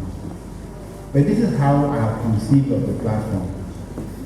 Let us first and foremost create it as a place for education and for information. Let it be a place where you can go to, and we would have provided all kinds of educative material that relates to your business. Secondly, let it be a place where you can ask questions. In other words, you are dealing with a little problem in your angle. There are many people that are competent and experienced that you can put out a question there and they will give you an answer. But thirdly, let it also be a place for resourcing. So if you start a business today and you have to start asking neighbors and friends who's going to help you with this, who's going to help you with that, we will find the best people that can help you with business plan, with financial accounting, auditing, lawyers, and we'll find them from among the Ummah. We will be biased in finding those people from amongst ourselves because we believe that their commitment will go beyond the business. We would find a way to use our influence to make sure you can get it cheaper than you would otherwise get it. We would also create that platform to be able to assist you resource in raising capital and in raising finance or debt capital. Because once the platform starts to help in solving problems for people, where more people will come. But there are two other critical things that the platform must do. The first one is, and I'm making this commitment, is to provide the training that people need to be able to run a business successfully. If entrepreneurship is a profession, then it requires that you have some training. Merely waking up and thinking I can't find a job, I want to do one now, doesn't qualify you. So we will provide a platform that will lead to training. And my first public commitment is that the first 100 people that come on board and can each bring 100 members of the Ummah to come with them will receive free training in entrepreneurship. And in the event that they are already very experienced, like some of my co-panelists, you will please donate that opportunity to somebody else who needs it. The final one is that for collaboration to be useful, it must help us multiply our effort. In other words, it must help you succeed faster. The one thing that will end up creating, and this is not me or FID, if all of us commit to such a platform, there are two things that are critical for a business to succeed. First is that they must be able to source input at a price and quality that gives them an advantage over the market, and they must also be able to sell at a cost that keeps them profitable. So the platform can also give us an opportunity to create a place where we can all meet and we can grow the businesses faster. So we will create a marketplace and we'll try and create it by different types of businesses. So there are sectors for you, and then we will put those sectors out there. So if you're looking for someone to do makeup, as we say, you'll be able to go to the platform and find people within the community who are providing these services. And by so doing, we will help the women to grow their own businesses as well. And the final one, since I work for a bank, is to say that your behavior on that platform, the number of people you bring along which demonstrate your social standing, the way you conduct your business, the way you utilize our resources, will form a basis for us to provide you the financing that you need to be able to take your business to the next level. And this will come with advice as well. So for me, I'm determined to take something away from here, and that is sustainability of this collaboration. And that can only happen if we collaborate on a daily basis instead of quarterly or annually. And the only way we can collaborate on a daily basis is to leverage on technology. And so I'm pleading with everyone to please make sure that whatever you do, let's get together on that platform. We don't know how it will evolve. You're all going to be part of how it's done, and you will determine what direction it goes. All we can do is bring our own experience and our resources to enable it happen. And finally, what else would I be doing if I wasn't doing this job? And I'll talk about the SME side. I try to look for where value or where premium value is. In other words, entrepreneurship is hard. You're going to work really hard. But if you do so, look for two things. One, what is it that people are willing to pay a premium for? Very important, because it is that premium that gives you the resources to invest in the business and to build capital. The second one is look for a place, people talk about blue ocean strategy. When you're going into a business and some of the most competent and skilled and wealthy people are already doing that business, you know you are headed for trouble. So it is important you find a place where there are not enough people who are participating there, so you can be an early comer, take advantage of that and build. So as a specific to the one business that I think has premium, has good value, is packaging.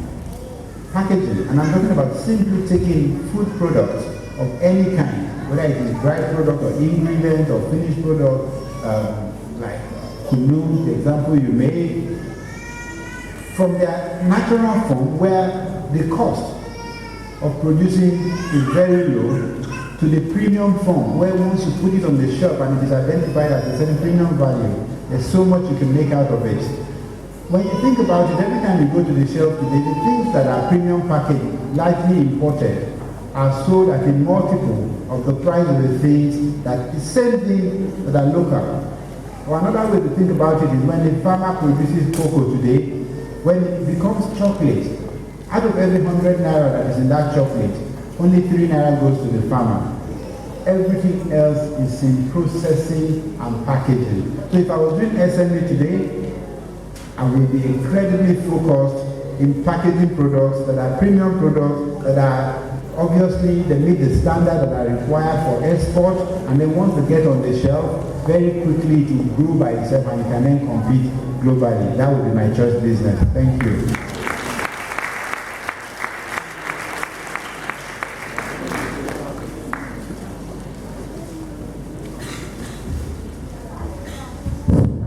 Thank you very much. Thank you very much. I think we've well exhausted our time. And for me, I just want to add two. And my last comment is just a prayer. A prayer point to support what you said, that may Allah make each and everyone's business or each and everyone's commitment in this room be one of those that people are lining up or capital is chasing to take you to the next level.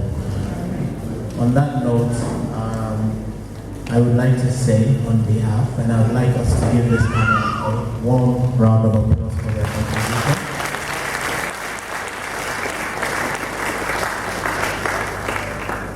And to say a very, very sincere and big thank you on behalf of FID. Like I said, it's not every day you get this depth of knowledge on a platform to be able to genuinely talk to you sincerely.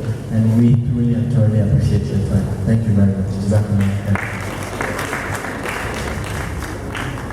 All right, thank you very much for our panelists. Wonderful conversations going back and forth. It's been very, very educating. Wallahi, I've gained so much from it.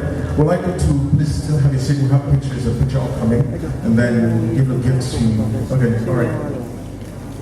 Okay, we're gonna have a picture. We're gonna have pictures taken. You know what?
Thank you very much to our panelists. Thank you so much.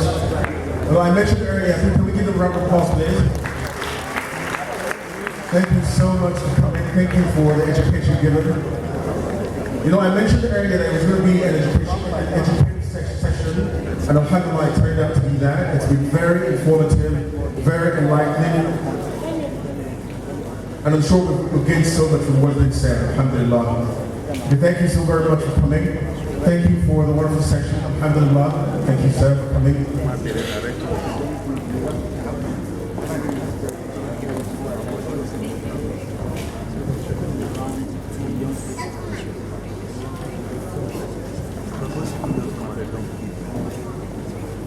Thank you for coming, Mom. Thank you very much for coming. It's been a wonderful session so far.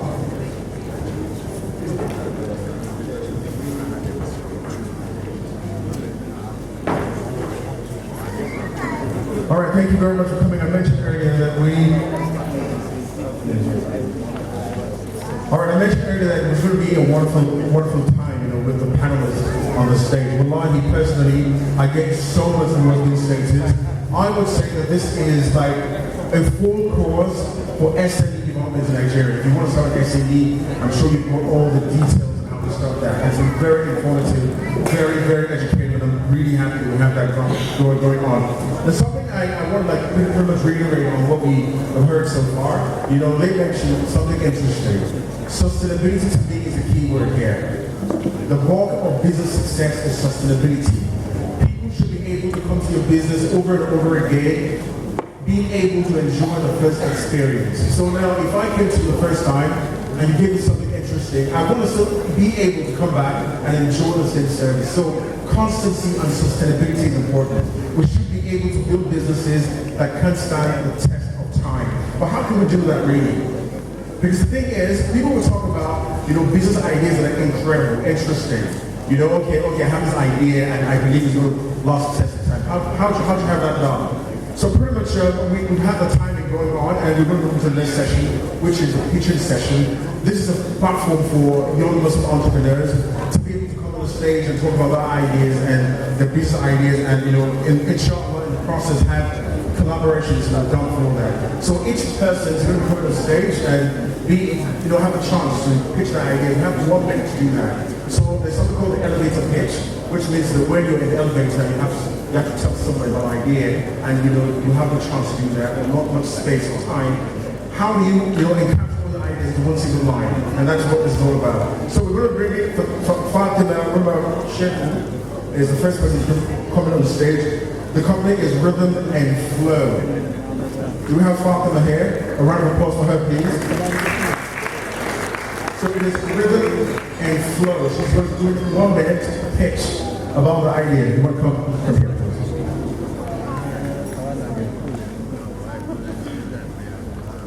All right, thank you for coming. Here's the mic. Assalamu alaikum. 1 minute is quite short. Rhythm and Flow. Why did I say Rhythm and Flow? All those who knew me before now know that I was quite big. I was quite an African woman. And the African woman sometimes, a lot of times, comes with a lot of losses. Back pain, knee pain, shoulder pains, and all the components. So I was opportune to travel out of the country for some time. And what I did was, I said, what am I going to do about the weight? Started going to the gym. But it didn't really hit home until I was traveling. And I was happy with my family. Then they stopped me and said, when is your ED? And I wept, yes, when was my ED? When is my ED? I was not pregnant. They didn't ask me, are you pregnant? So because of that, I started going to the gym to exercise. But I realized that in the gym, when you go, the instructors are men, you have men in the classrooms. Because of that, I said, I have to start teaching. And I can't just start teaching like that. I wanted to be empowered. So I enrolled in a program where I studied the human anatomy. I learned yoga, I learned dance. And this is what we offer Rhythm and Flow. A place where it's solely for ladies.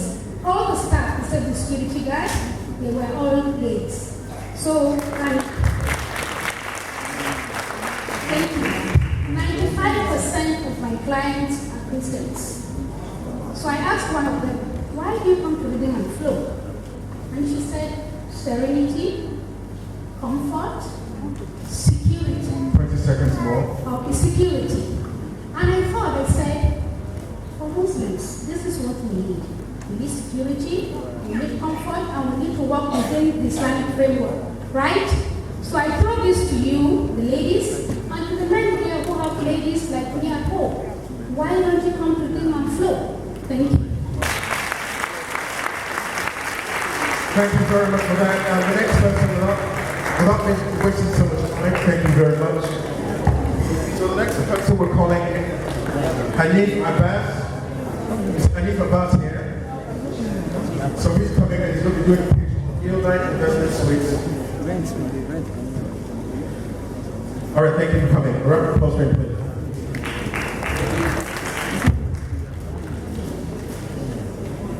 Assalamu alaikum, brothers and sisters. My name is Hanif Abbas and I work with Leonine Investment Services. At Leonine, our mission is to empower our clients to maximize value by providing best-in-class training services and advisory services. All right, sorry, sir. I said our mission at Leonine is to provide best-in-class training services to our clients and advisors. But my focus today is to really introduce you to Leonine Learning, which is the training arm of our business. At Leonine Learning, our main purpose is to bridge the gap in terms of knowledge and skill services in Nigeria. Sorry. All right, so I'm just going to start. So, my name is Hanif Abbas and I work with Leonine Investment Services. Our mission is to empower our clients to maximize value. Just go ahead. Round of applause. Go ahead, just go ahead. We're cool, we're friends here. We're not fighting. So, what I would like to do is to introduce Leonine Learning. And at Leonine Learning, what we want to do is to bring the gap in knowledge and Nigerian workforce. And what is clear to us is that our people are the greatest asset of the country. But what we found in the market is that the lack of the wide gap within the skills and knowledge, skills productivity, and hinders the economic growth of our country. So what we offer at Leonine Services is business and finance related training, such as Microsoft Excel for business, financial modeling, and business intelligence. Right. And in terms of how we want to achieve this, we've invested significantly in attracting great talent, 20 seconds more, who have great experience and strong qualification. We've also built a technology that enables us to deliver training electronically. And we believe that by so doing, we'll be reducing productivity within the market, creating value for the society at large, and reducing the cost of running business. In conclusion, I call on you to work with Leonine Learning today in identifying and addressing your training needs to achieve career and business growth.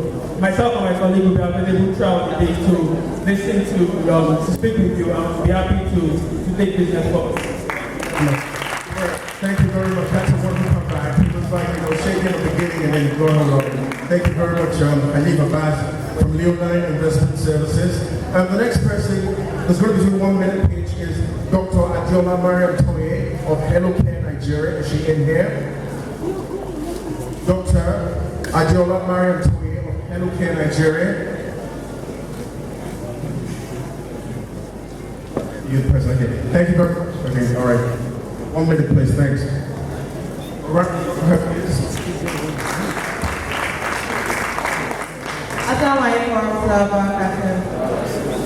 Many of us here, including myself, have spent hours in the hospital waiting room at one point or the other in our lives. We at Hello Care Nigeria believe that seeking health care should not be this difficult. We expect that it should be a fun and delightful experience. So the challenge the young busy people who don't have much time to spend and who are upwardly mobile, but for some reason or the other require medical services, should be able to access and have access to booking appointments and health information in a convenient manner. So the challenges present in Nigeria include the time of distance. Many healthcare facilities are not located near the people, and then the time factor there, most people cannot afford it. So we book appointments using improved design and technology. And we are a team of young doctors providing this. We came together, assess this problem of which we ourselves have been victims, and we try to provide a solution. So currently, we use technology and design using social media platforms to book appointments for people, which we have many happy clients who are able to have access to their doctors in a way that there's delight there, there's convenience, and then everybody is happy at the end of the day. In addition to that, we provide healthcare information to ensure that clients, after seeking healthcare, have what it takes to keep themselves in a state of wellness. Because we believe not just beyond the appointment, we should do everything to make sure that your dreams and your potentials are achieved. Thank you very much. All right, thank you very much for that. Thank you very much. We'll go to the next person. Adekemi Adija Peno, Islamic Girls High School. A round of applause for her, please. So you have 1 minute to do a pitch. Thanks very much.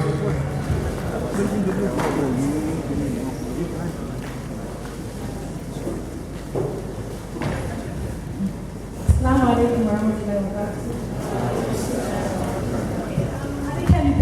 I'm the proprietor of this Professor School in Ibadan.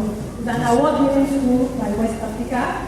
It's a nursery and primary school. I'm not here for that today. I'm actually here for Islamic Girls High School. It's a school that we are trying to, under the mentorship, we would like to have access to trained mentors all through their school period. And then we have the global leadership training for our girls. We have our own global leadership curriculum for the girls, led by experts facilitators. Then the entrepreneurship aspect. We are looking at training our girls right from GSS. Sorry, 5 seconds for me. We are looking at giving our girls entrepreneurship skills right from GSS one as they are entering, they are learning so many beautiful things. Giving them that by strength of the school, they are secure and they can actually go into the outer world not looking for jobs. Thank you so much. All right, thank you very much for that wonderful pitch. I hope the investors already, paying attention to what they say. The last but not the least is Yebi Afario, who is a round of applause for her, please. Our Plus Public Solutions Limited. You have 1 minute. Thank you.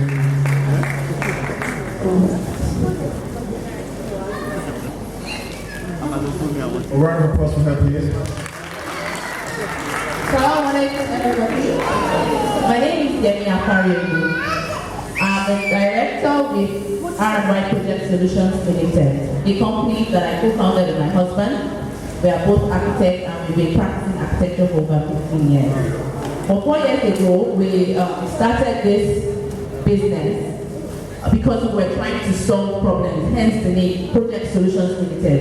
We were looking at it from our clients and our customers' perspective. A lot of people have problems dealing with professionals, consultants in the real estate sector because of some of us have been found to lack some integrity and sincerity. So we are here to provide solutions to all or most real estate problems.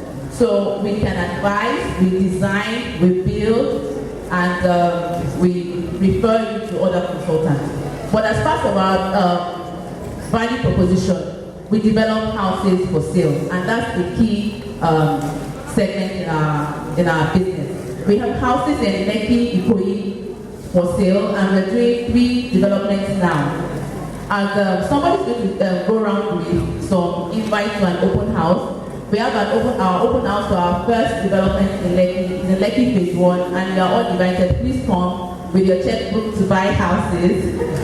So, but one thing I know for sure that you will get from working with us is integrity and sincerity of our purpose. We'll make sure that we help you solve your problem, and you'll be sure to get quality solutions to whatever you need. And what I mean by quality, maybe sometimes not the best of quality, but the right quality for the problem you're trying to solve. So please get in touch with us. Our stand is right there. We have brochures, our invite to our open houses, and then you can see a few things that we've done already so that you can know what we offer. Thank you very much. Thank you very much. A round of applause for her, please. And that's the end of the big session.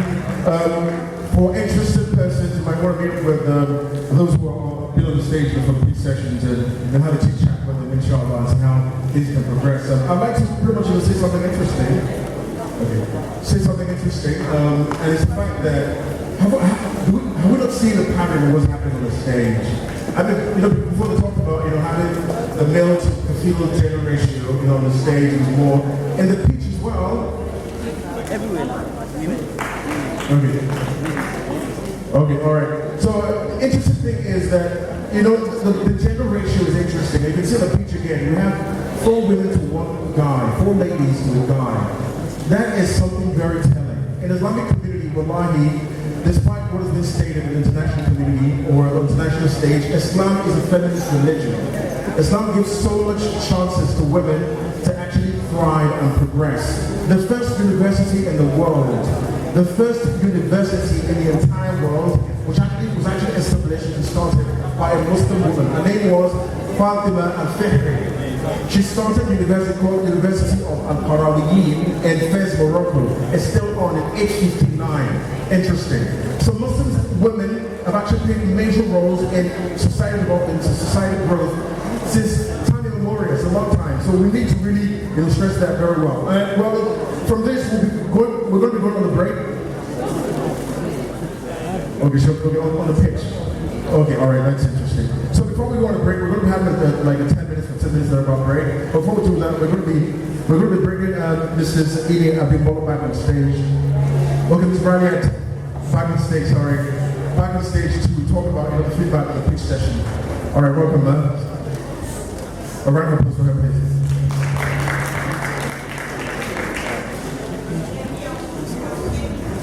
Assalamu alaikum once again. I think having sat on the AYE as a judge across Africa, I saw the flaws in the pitches that were made. The first one is every business must develop what we call 1 minute elevator pitch. If you enter a lift now and you press 13th floor, it takes you 1 minute to get to the 13th floor. If you find yourself in there with Aliko Dangote, what will you tell Aliko to make Aliko give you his complimentary card without you asking? So every business must develop that. Then figures, all the people that preach did not mention figures. Figures excite investors. Figures excite people. You just come out and say, oh, I want to build a school. What do you need to build a school? What are you looking for? Are you looking for money? Are you looking for land? Are you looking for partner? So you must always put your figure first. Then define what you want. It's only one of the people that preach that ask for mentoring or capacity building. You want a loan? You want a grant? You want capacity building? You must define what you need. Then practice, confidence, and walk the talk. The first pitch person walked the talk. She had on her canvas and everything. So without her speaking at all, you already know who she is or what she portrays. So if we are going to do this, as it should be done as Muslims, then we must do it correctly.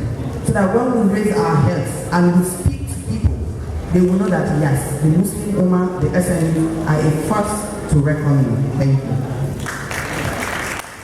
Thank you very much, Ma, for that.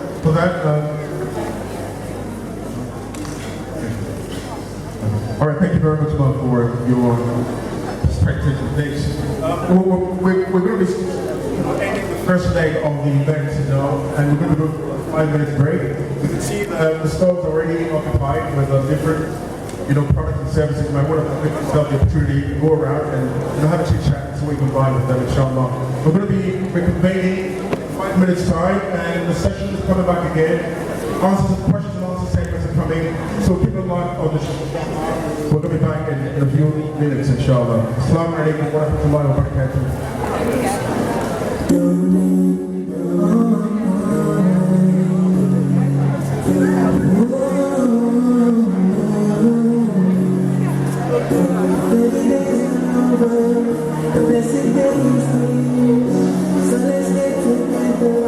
Yo, hey, what we telling this?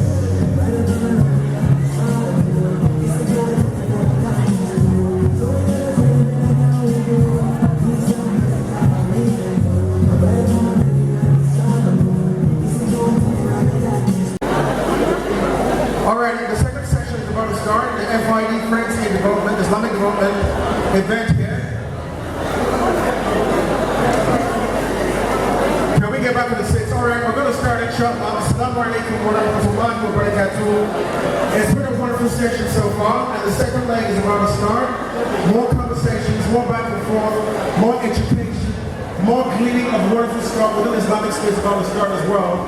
Now, we were saying earlier that when we talk about Islam largely, we can talk about the spiritual aspects of Islam, but really the business aspect is something important as well. Because as Muslims, obviously, we have to live wonderful lives. And how can you live a wonderful life without having something to rely on or depend on? So Islam has given us a foundation for that. And pretty much there's no religion out there that stresses the importance of self-assessment from every angle you look at it. The other day, I was opportunity to be in a conversation with Imam and was talking about the concept of writing what we call a wasiyah. Wasiyah in Islam is what you call a will. So the person said, they said there's nobody, no person, no Muslim that should sleep 2 days without writing his wasiyah or his will, and it's under his wisada, under his pillow. So 2 days must not pass before you've written your wasiyah. Wasiyah is a will. And we know in Islam, inheritance is very 3 parts. 2 is for after you're dead, you die, and the first part, 1/3 of it, you can actually share it before you die or write your will. So it's wasiyah. Now something interesting here is the fact that a wasiyah is a concept in self-assessment. When it comes to business, we as individuals, we do not really take much cognizance of our assets and our liabilities and our credits and debits. We're not doing that. But with your wasiyah, you can actually do that. So wasiyah pretty much says, this is all I own, this is how much I'm owing. Assalamu alaikum. Assalamu alaikum. Guys, please, the second session has started. You will have time and ample time. We'll have ample time for us to continue the networking session. but the background noise is affecting other people that want to concentrate and listen to what message is being given in front. So please, guys, the people at the back, can we please take our seats? Please. Hello, can we get to our seats, please? The session is about to start. As I was saying, Islam puts so much premiums on the concept of taking self-assessment. So in your wasiya, in your will, you have all your credits and all your debits. And in business, that's pretty much the same thing. Okay, personally, I own this, I own that, I own two trousers, one shirt, a car, and so to put it there. Who am I owing money? I'm owing this person. You get that is business, pretty much. Not only is it business, it's business on a personal level. To do self-assessment. There's no religion that places so much premium to things like that. And the Prophet said, you mustn't sleep 2 days until you bring in something like that. Interesting. So alhamdulillah for the knowledge of Islam and the benefits of being Muslims. We're about to kickstart the second session, and it's talking about millennials. People born in the late 70s, early 80s, late 80s, whatever, those time frames. You get millennials are pretty much the movers somewhat and shakers of modern economy. If you were to go around the world and look at business today, you find folks within the age of 30s, the mid-30s, and the early 30s, and the mid-20s, you find them running things. These are called millennials. And so this conversation is going to be about the Muslim millennials. How can we really, entrench the benefits that we need to impart on the world? How can we do that? And that's what this session is really talking about. So millennials in SMEs. What are young people and businesses, or what do we look to do, within the space of Islamic business, Islamic concept business, and as Muslims, how do we really entrench this sort of impact that we can give to the world? And that's what this entire session is really about. So Wale is going to take it from here. Thank you, Jamal. I thought we'd mix it a bit because Jamal is actually moderating that session. So he can't introduce the session, introduce himself, and then moderate the session. So I thought I'd give the MC. Please give the MC a round of applause. He's doing a very decent job. It's not very easy to control a crowd and to get people to stay tuned. The next session, even though you use the word millennials, I'm not sure that key speakers or the panelists can describe that millennials. But if they do take it, I think we'll use that as a compliment for them that they're being fast millennials. The first speaker on that panel is Farid Arobidade. By background, Farid is a venture capitalist and serial entrepreneur with global experience across a diverse set of industries, including advertising, energy, and real estate. He is the managing partner of Pacific Bankers Limited. Is the director of Million Resources Limited, business development executive for Equal Abasi Power, and the founder and CEO of Workstation International, Co-Work Limited.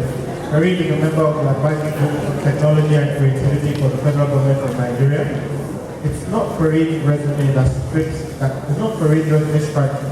led to his successful career, but his passion for improving life in this country and making a positive impact across Africa and emerging markets. His work has featured in Forbes, Tech Cabal, Africans Building Africa, Tech Moran, Business Day, Arise TV, TechPoint, Disrupt Africa, The Guardian, Company, and Channels TV. Farid holds a BBA in Finance from Howard University School of Business. In his spare time, he likes exploring new restaurants, discovering new cities, watching and investing in stock markets, and visiting art galleries. Please allow us, may we welcome Farid Arobidade, CEO of Workstation.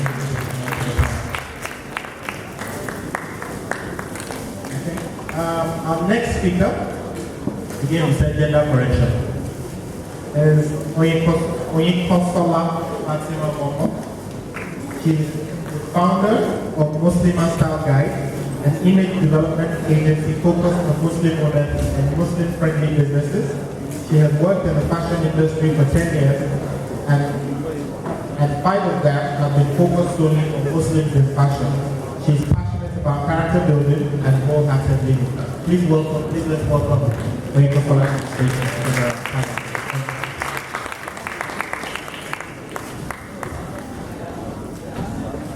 Our next speaker is Zara Zakaria. Abdul Karim. Zara is a business strategy and transformational coach. Her mission in life is to serve, inspire, and empower others. Personally, she coaches high-performing women, helps them to cultivate self-acceptance and build the resilience necessary to thrive at home and at work. Professionally, she specializes in creating and implementing strategy for businesses seeking to make a lasting social impact. She is passionate about promoting social entrepreneurship and philanthropy as a means to economic empowerment. Please let's welcome Zara.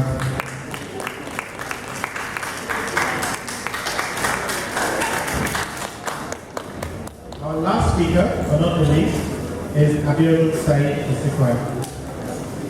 Abiodun is the founder and principal consultant for the club. He is an A&R entertainment consultant and social media influencer. The reason we picked this panelist and why we have such diverse range of panelists is because of the influence and the impact they have in today's world. Please let's really welcome Abiodun Said Isikwai on stage.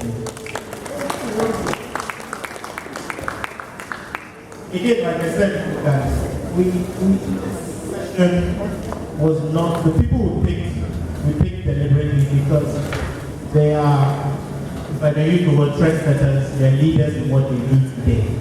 And they're actually blazing the trail as part of the movement. And so we want to leverage, like I said, we want to really leverage this platform and this opportunity and their experiences to enable and better us, especially for SMEs.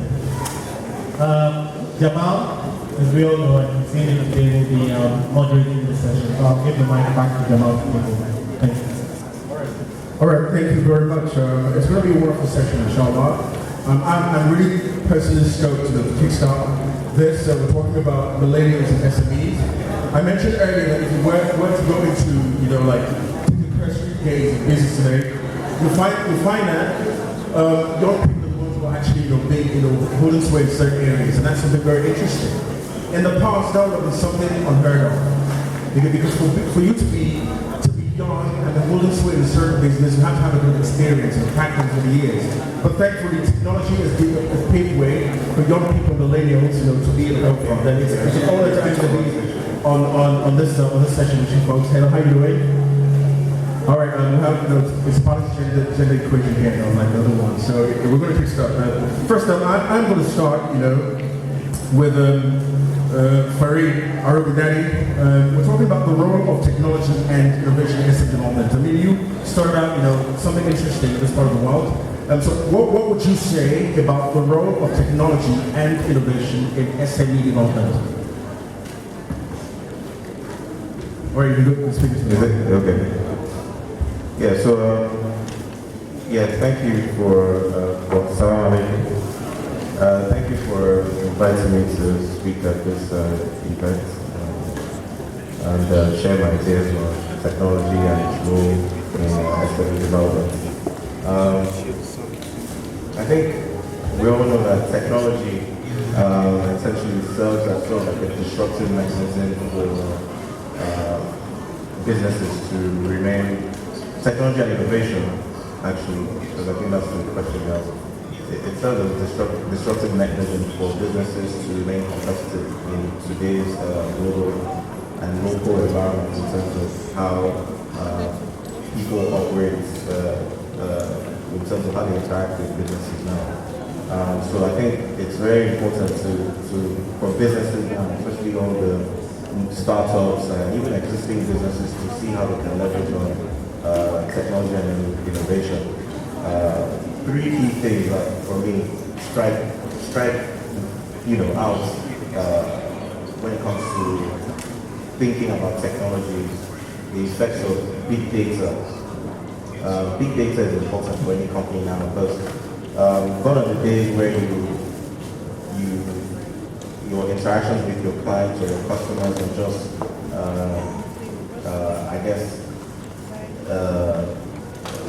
what's that word I'm looking for?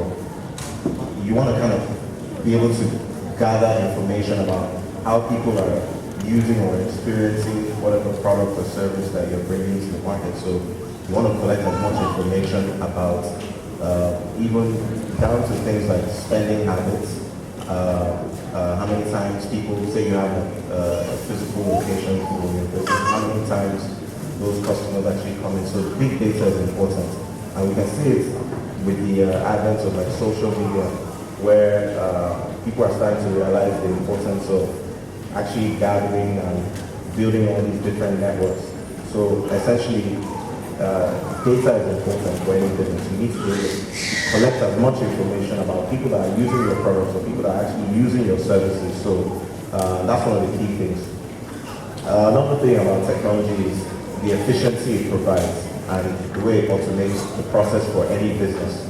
So you think about maybe how do I kind of limit or make things easy for people. So you see a lot of businesses now building apps, softwares that allow people to get access to their products without even physically going into a space where the normal retail outlets. So those are ways that you can see technology kind of changing the landscape and increasing the reach of how people are interacting with different products. Even us at Workstation, for instance, we leverage on technology. So we call ourselves a tech-enabled co-working space. And what we've done is we've automated a lot of the processes of how people interact with our space. So you can subscribe to your plan of how you want to use our space through our web platform.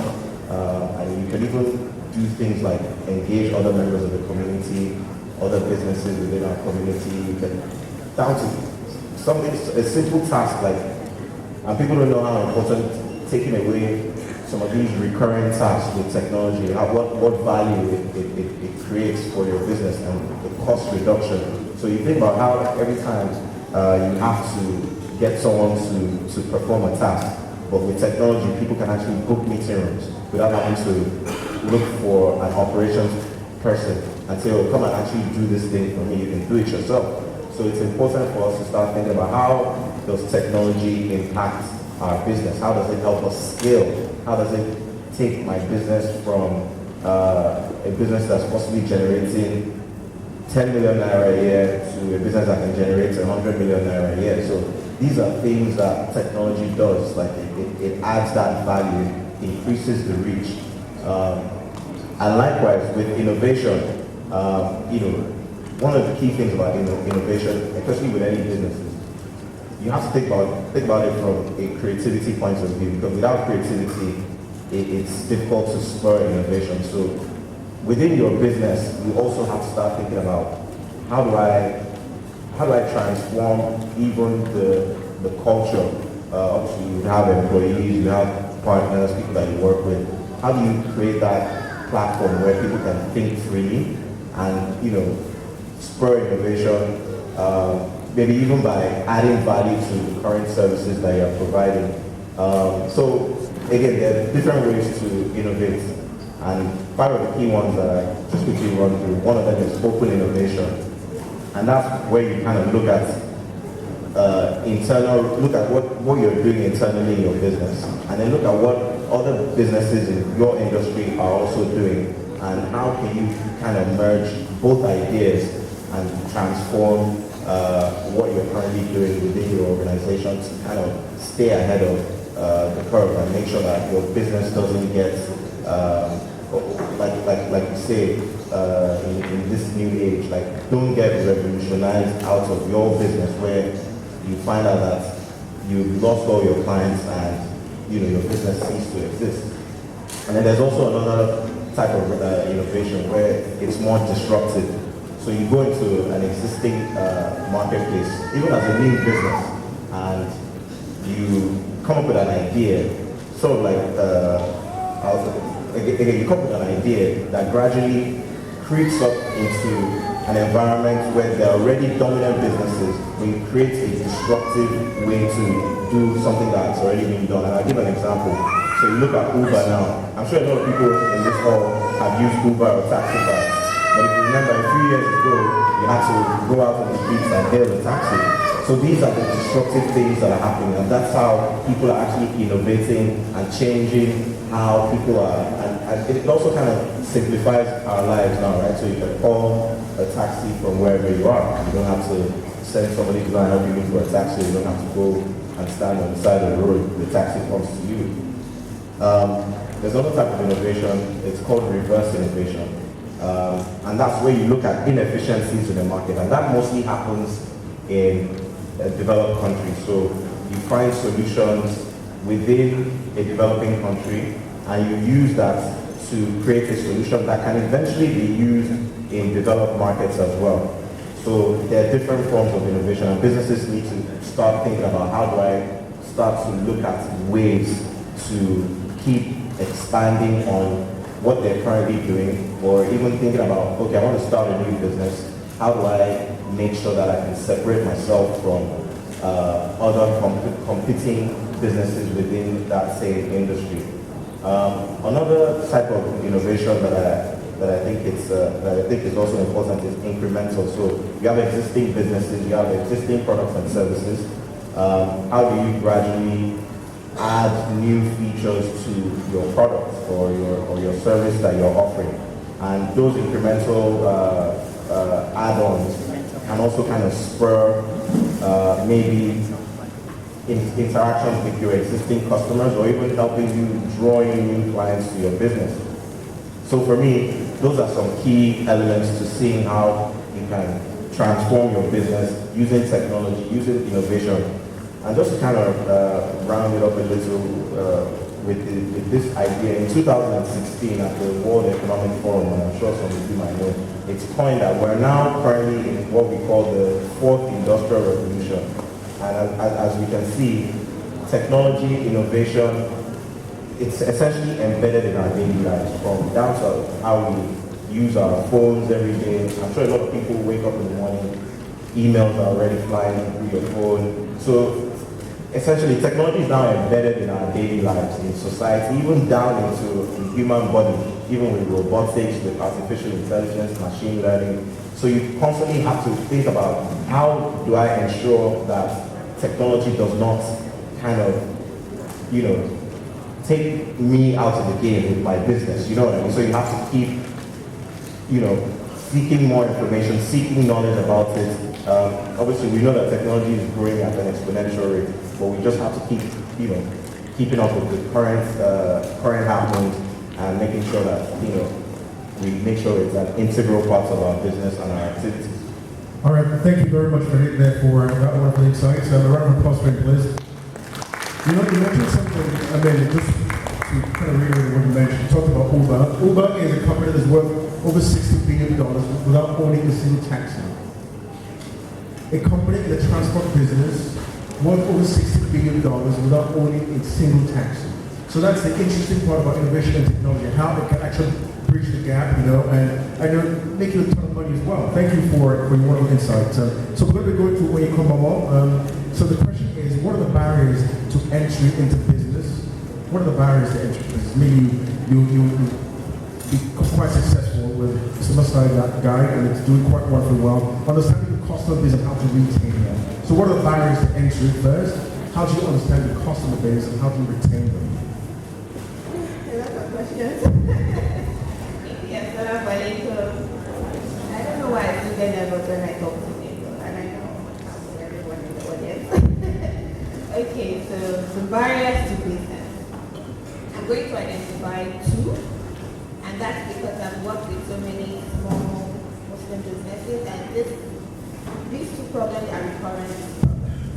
The number one problem is an unclear vision. So when I say an unclear vision, people think, oh, you're stating the obvious, right? Everybody has to have a vision when you're going into business, but with social media, so like technology, like you said, technology, with social media, you have direct access to millions of people. If you are not grounded, if you don't know what you want to do, people are going to tell you what to do. So I call this, with my clients, I call this the identity crisis. If you don't know who you are, people are going to try to mold you into something, right? So identity crisis, especially for Muslim businesses, Muslim-owned businesses. People shy away from owning their Muslim identity. And a lot of people might think, oh no, but I don't do it. If you shy away from showing up as a Muslim, from supporting a Muslim, you are not owning your Muslim identity. And for Muslim businesses, if you do not have a vision and an intention that you want to do things based on Islamic values, people are going to sway you, especially with social media, because people want you to cater to them. But if you don't define who you want to cater to, there's a problem. You think you are selling. Yes, people are going to come and buy from you. Short term. People will come and say, oh, for instance now, I can come and meet you and say, oh, I like this shirt. Okay, but why don't you make it a short sleeve for me now? I'm not a Muslim woman now. I don't need to cover my sleeves. And then you're like, oh, the customer. Let me make it short sleeve. Someone else comes and says, you know what, the weather is so hot, why don't you make it sleeveless? And then before you know it, you do not have a direction. And with so many businesses that we've worked with, which are small businesses, they go into business without that intention of doing things with Islamic values. And because there's so many Muslims here, so even if you run a neutral business, you are a Muslim, you need to do things based on Islamic guidelines and principles. So the fact that you are not running a business that is not focused on Muslims, that doesn't mean your identity as a Muslim should be left alone. That is the number one problem I have noticed with businesses that I've worked with. The second one is, so the people that have a vision, the people that know what they want to do, lack of information. Actually, I'm going to say lack of information. I might think I'm talking too much though. Lack of information.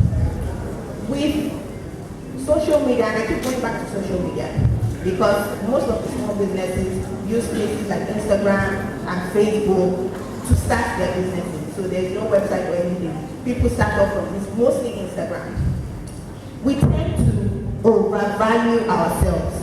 When you say Muslim Italian is a successful business, no, I'm not a successful business. I need money. Don't classify me yet as a successful business. But we tend to overvalue ourselves. The fact that you have 100,000 followers on social media does not mean your business is successful. And it does not mean, for some reason, you begin to overvalue yourself.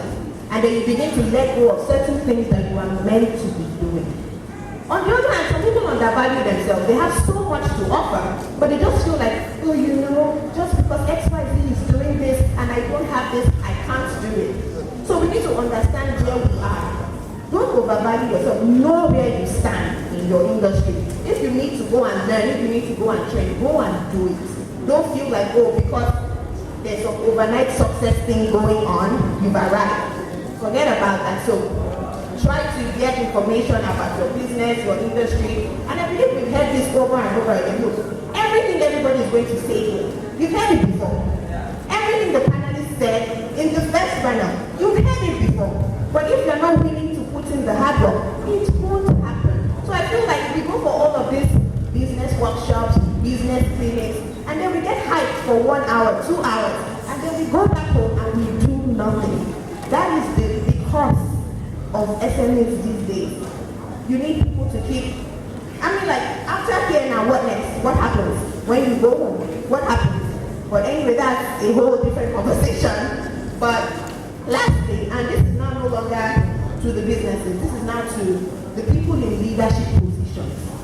So people have come on this panel and they've talked about how SMEs should do this, SMEs should do that. Now the people that have this covered, what are you now doing to support them? What are you now doing? So now, for instance, I know my vision, I know everything, but I don't have funding. And I want halal funding. Where do I go to? I was so excited when Mr. Suleiman talked about a platform that will give you access to capital. But I feel like